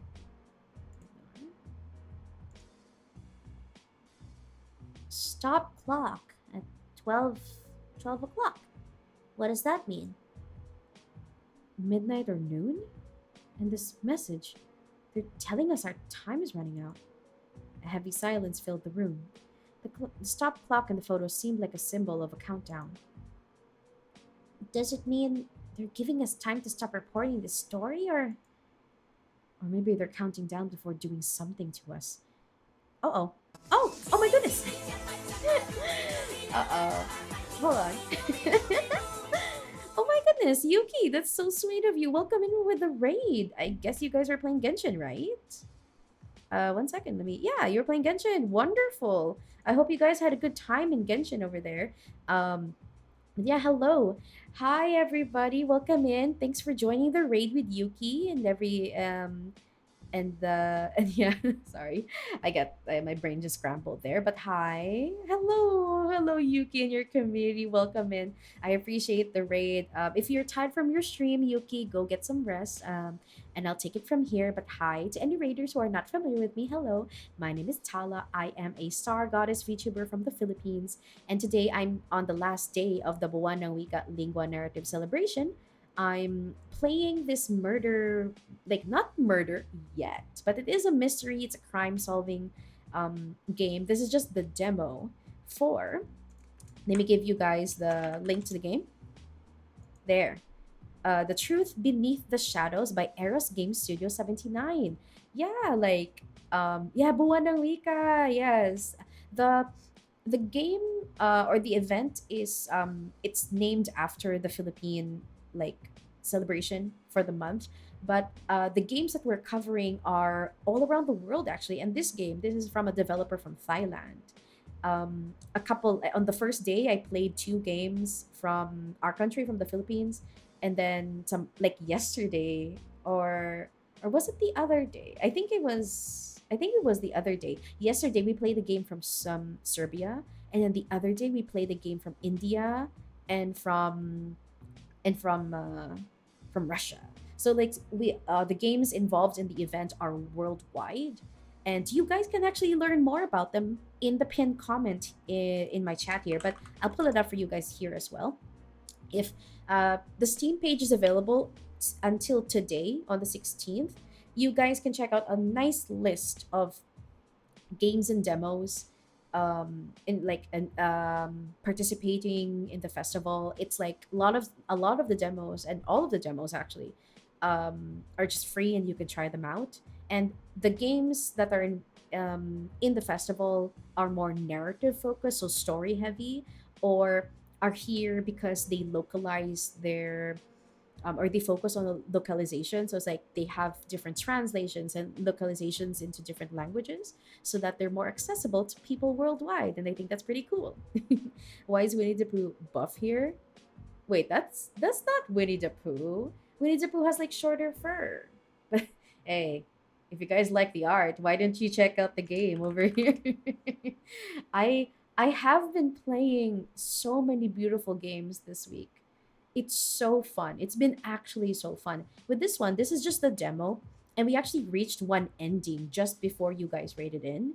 Um, I'm now just exploring the other ending. It seems to be a little bit longer too, so I'm just like going and stuff. But I'm also like dropping some like feedback here and there for this game because we're like the devs were here earlier actually to watch us. So giving this feedback back to the devs will help improve the game and polish. So I'm really excited to like just talk more about it here and just like if possible get some news from the devs like later on about some updates and stuff. But yeah, take care to anybody who wants to like just lurk and rest after the raid with Genshashin. And I am so thankful for the raid, Yuki. I hope you get some good rest, especially with it's already midnight. So for anyone who's busy on Monday, like me, I actually have to do something. Yeah, get some good rest and gear up for the day ahead. I shall go now too. Yeah, Mono, Puniki. I think Crit's also here too. Yeah. Crit's here, of course. The beautiful people. Idlog, hello. Yeah, I'm gonna shout out to people who joined the raid and commented. I love you guys so much. Thank you for joining. Thank you for coming in with the raid. I love you. And yeah, go get some rest. I'll be here. Or maybe they're counting down before doing something to us. We need to tell Lydia about this immediately. Ooh, there is more under this path. I'm saving. Polish the scoop immediately or exercise caution. Ooh, famous streamer mentioned me? Of course I would, Puniki. I actually miss you. Yuki, I'm so sad I still haven't I wasn't able to meet you guys for Hoyo Fest. Like the stars just didn't align for us to meet yet. Yet. I hope I can meet you guys in Manila again, like soon. I miss you very, very much. Polish the scope immediately and exercise caution. Oh. Well, I did save here, so we can like pick anything. I'll go the caution one. You're you're right, Sam. We need to be more careful. Rushing without thinking will only make us victims. Right. Good planning is better than making hasty decisions. Lydia, we have something urgent to tell you. Max? What happened? Your voice doesn't sound good. Well, Max is speaking on the phone. Oh, is it the flash again? Okay, it all leads here. Yeah, it all leads here. Cool. Okay, wait, let me see if we can load to the spot again. If anything else different feels different. Publish the scope immediately. We can't wait. They know who we are, and we have to expose them before they do anything to us. Max rushed to the computer and started typing what they knew in a hurry. Oh, I miss you, Tala. Oh, you guys are so sweet. I love you very much. I really, truly hope you're doing all right in life. And I hope if you're not, that you have a good support system. You have someone to run to take care of you when you're down and feeling, you know, feeling a little bit insecure and scared. So please take care of yourselves. I miss you so much. Max, wait! This could be a trap. No, there's no time. If we don't expose them now, they'll get rid of us first. Max posted all the evidence they had on the Truth Seekers blog without waiting for the confirmation from Lydia. Headline: Exposing the Vincent Syndicate from Grimsboro. Evidence of corruption and intimidation. The article was published instantly alongside the evidence of images and data obtained. 5 days later, the Truth Seekers office. Are we dead? The atmosphere in the small office was heavy with tension. The desk was full of envelopes and various documents that had been sent since yesterday. Max sat in front of the computer with a stressed expression. The laptop screen was completely dark because the electricity had been cut off, while Sam held the phone talking to someone. Yes, I understand. Thank you. It's been a long time. Hopefully, we could meet again soon. Oh, Chris. I truly hope I can see you guys again. I really want to hug you. Sang hu- Sam hung up and sighed heavily. Sam? How is it? The bank has frozen all accounts, saying there's a court order. The building owner also called to tell us to move out within this week. Max pointed to the pile of documents on the desk. Court summons for defamation from V Capital and six other partners. Total damages are claimed $500,000 to $800,000. 500,000 to 800,000? That's crazy. We don't have that much money. Max's phone rang. He looked at the screen and made a sour face. 15 called today. Companies are calling to cancel services, insurance, internet. Even old clients called to say that they aren't comfortable using our services anymore. Silence covered the room, leaving only the sound of the computer fan spinning softly.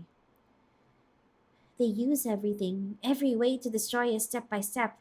No need for violence, just cutting off every means of survival instead. This is truly scary. Max picked up his phone to call Lydia. And I can't get through. I've called many times already.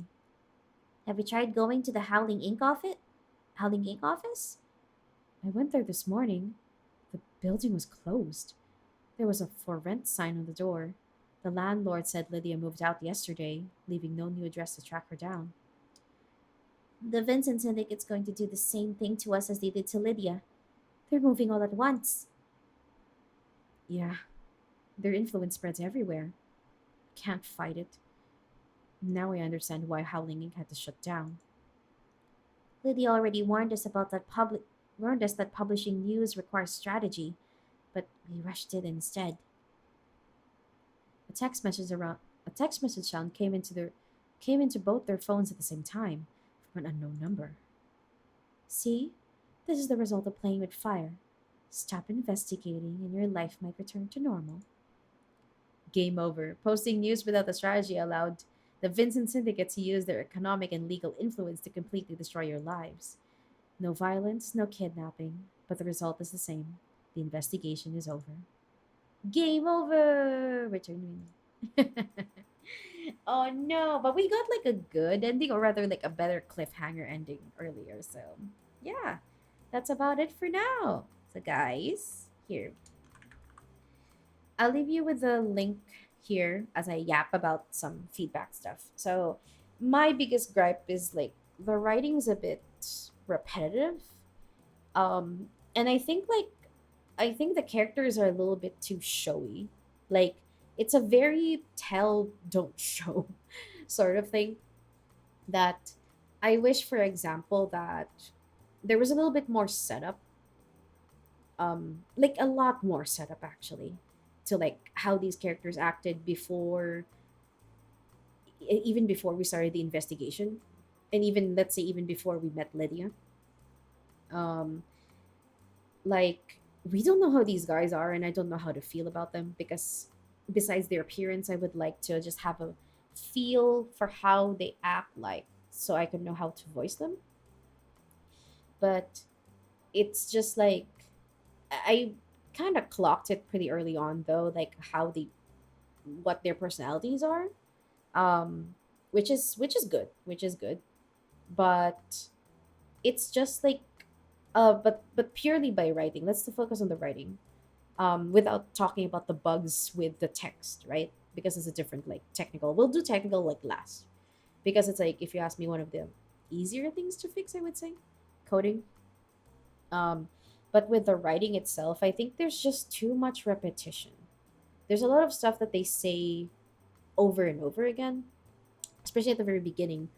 That at that point, I wonder if there's like because we have an inventory, but I wish that we would have a glossary or a compendium, like a notebook, right? We're already investigators, so you might as well have something to store all the data and all the information we've had so far. Like if something appears, it's both for the narrative and it's also like the player's convenience that you're not constantly saying like and also like they flip flop between talking about Caulfield as his first name and has it's more common for them to talk about his first name because to be fair we are introduced to his wife Karen later on, um so that you can distinguish that instead of just saying Caulfield you know that oh it's between him, we're talking about either him or her. But like I just think that from a more professional point standpoint, unless like Lydia's our client, but um Caulfield's like a guy we're investigating. And I think like it's just better if it feels better if it's a last name basis, but I guess that's just still up to the writers. I just think that like really the repetition needs to be more controlled, um so that like players get to retain information but aren't like spoon fed. Like literally we just got told that Cofield is this guy, but then it the sentence of like who he is and what he does and who's involved is like um just repeated too much within the same like chapter, or not chapter but sequence or like location. And um even with the the Vincent Syndicate, what was the other one that they had, like the V Capital, that was their that's like their public name, but in the underground they're called the Vincent Syndicate, right? So it's a lot of flip-flopping between the two identities. And I think what other like not inconsistencies, but just I guess like for me it's a lot for me to to distinguish. And yeah, like some of the run-on sentences, like a lot of the sentences would start with but, however, like they ran on from back like from each other. Like you it's okay to start a sentence cold. I think like I think or like without using the but, however, the connectors, right? um because it just feels like this is like like what the one sentence I said earlier, there was like that's a really long sentence, I didn't know where to pause with like a cold read sort of thing. But that's the what other parts of the writing, like yeah, I just like felt really odd getting to know our characters at the beginning. Like we were just it felt really rushed. This is a demo, like it is quite short, but it's also just like I didn't, to me, at least like like I don't know, to me, I think a character can have a lot of flaws while being endearing, right? Like um I frankly do not like Max. I think he's kind of a jerk. I think he's I think like I don't like you can tell to be fair. You can tell to be fair that there's a reason why him like both Sam and Max are um, freelance or small time journalists because they both lack experience and they don't really have like the chops to handle bigger cases with how they act. Like Sam's too scared to take risks, but Max is also too brash. Like just always takes risks. Like there is like their dynamic is a typical thing that there has to be like they're foils to each other, but it just feels like they just annoy each other.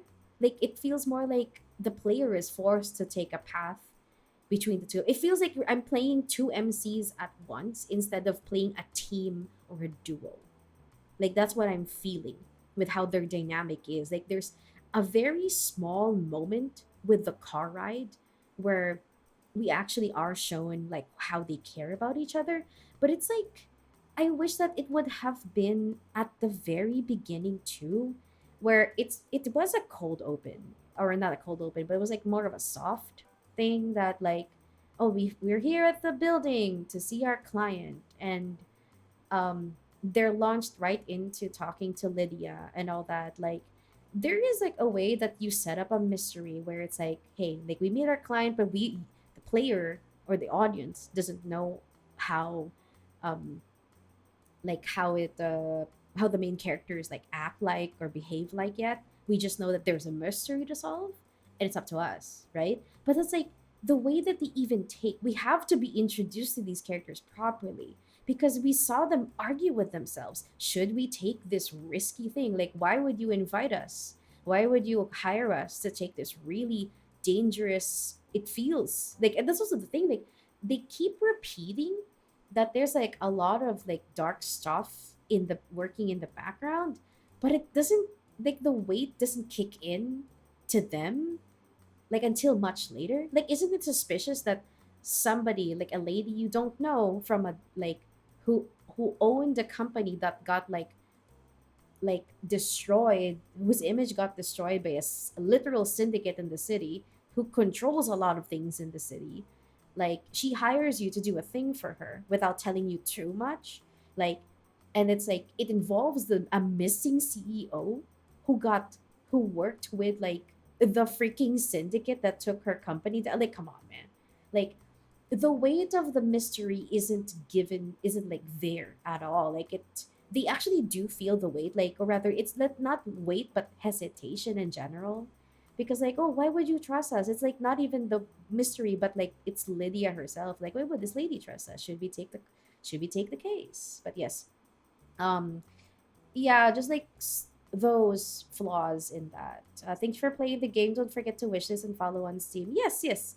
Thank you guys for also being here and I guess like lurking and watching me play. I'm just like, yeah, I'm just general giving feedback here, and I hope it's all constructive. I really hope that listening to the, you don't have to follow everything I say, but it is like from me having played a lot of different narrative games, both like in the genre of like murder mysteries or even just like thrillers and like investigation stuff, and just writing just writing with character setups, world building, um because like that's how you hook people in. Because um if like your character setup and your world setup is like really janky, or it's like you're pulling a lot of punches with like making these characters act as they should, because I do feel that like at the beginning definitely Max is like, oh, like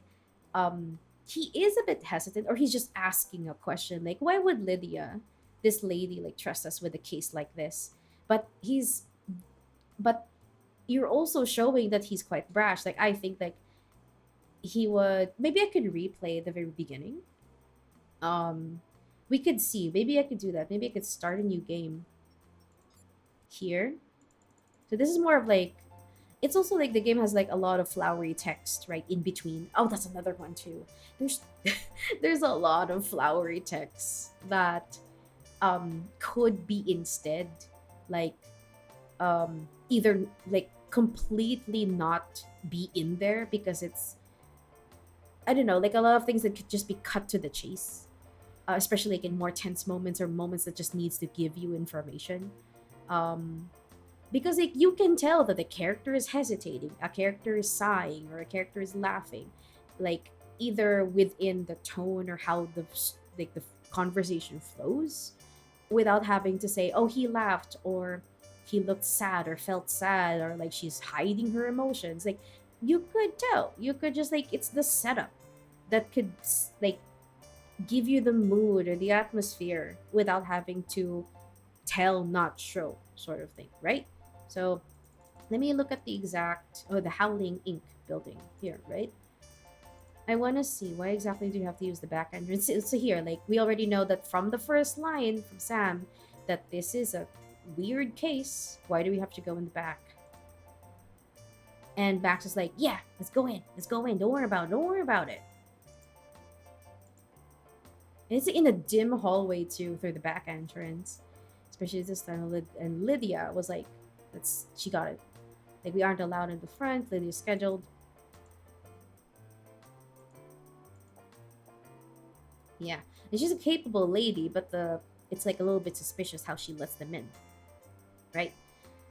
It's just, that like, It's really brief. You don't have to make it super long winded, but like the flowery text with like, oh, it's autumn, and it's like it if you ask me, it just doesn't need to be said. Besides that, like it's a beautiful background, and like maybe like like one line, like one screen of like describing uh the autumn setting, that like, oh, it's like a nice chill time of the year, because like we are also tackling some companies having to do with clean energy, and clean energy or like renewable energy has to do with how the environment is being used to fuel people's like livelihoods and like make them feel secure and safe.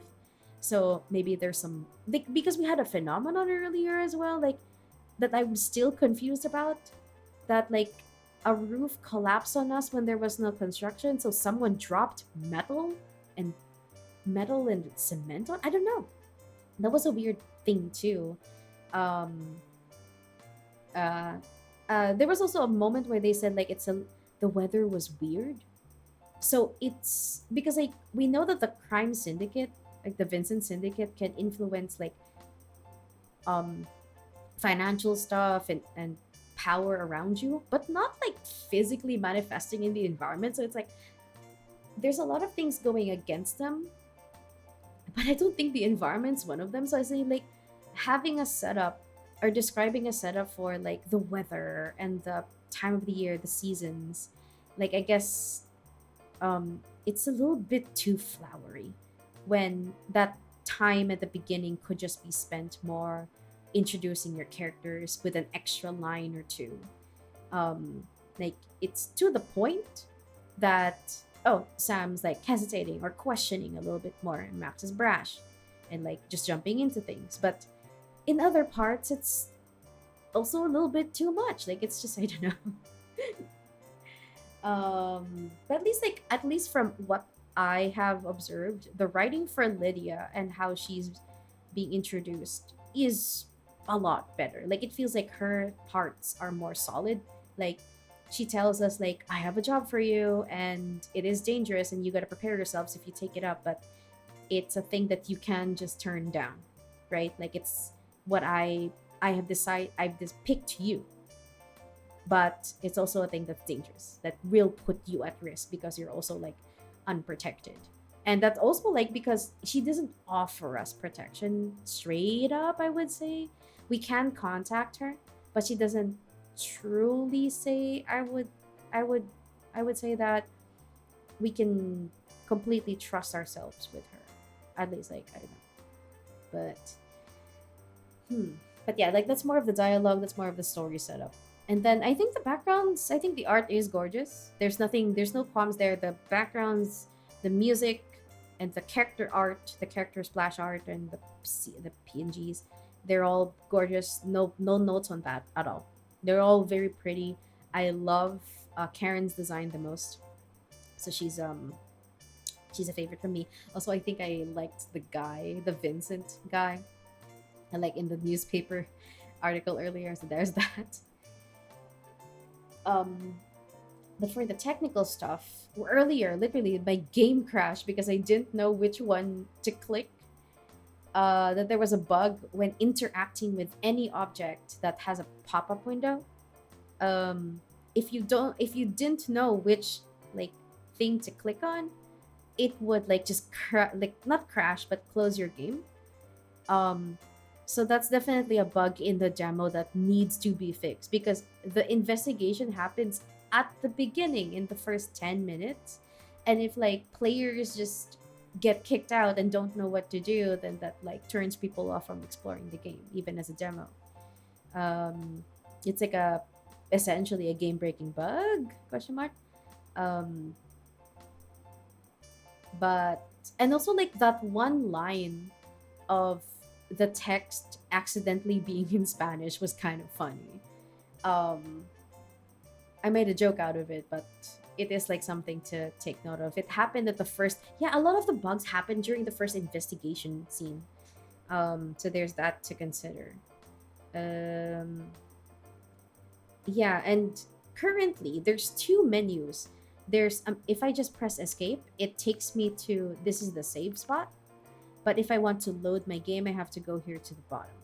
And also like the menu slightly cuts off here to the side, so there's a way to improve this menu. Oh, I'm blocking it slightly. Hold on, check. Yeah, this menu on the side can be improved um by like just fitting, I guess, fitting all the buttons for sure. And let me check. Is the tablet like all my information? Unread. New game from. Oh, this is their other Tale of Ren. This is their other game from the developers. That's kind of cute actually. Agent profile. Oh, these are my points. Risk level. So I guess if you do high risk level, your certain decisions will like make you go game over. Oh, and the Tale of Ren thing. That's the other game that they have. Truth Seekers. Is this the website? Oh, these are your stats. So this is your stat page. But yeah, like this game would do well with a compendium of like data, character information, location information. Our inventory, we haven't done it. Maybe we fully load and go here to the end, right? If we have our inventory, this shows a lot of different things. So this is good. This part is good, but this needs a broader compendium, maybe on our phone or something, because we have the tablet. It would be good if we have a menu somewhere here that would show us like a lot more, right? A lot more information on the characters and like some world building stuff. But yeah, like those are my biggest criticisms. Is the writing, some technical stuff with the text, and like the bugs with the investigation, and the pop up windows. Um, but yeah, I still think it's something you guys can check out because even I don't know how many endings there are in the demo, but it's still something worth trying out for yourself. So here's the link to the free demo for Truth Beneath the Shadows by Eros Game Studio. And yeah, it's one of the many games from the Buwan Wika Lingua Narrative Celebration 2026. You can play them, I think, until tonight. But I don't know if the Steam page is still up. Actually, let me go check it. It's still up. I think it might be until the 17th, like at midnight. But it's maybe an extra day or something. But yeah, that is it for this game.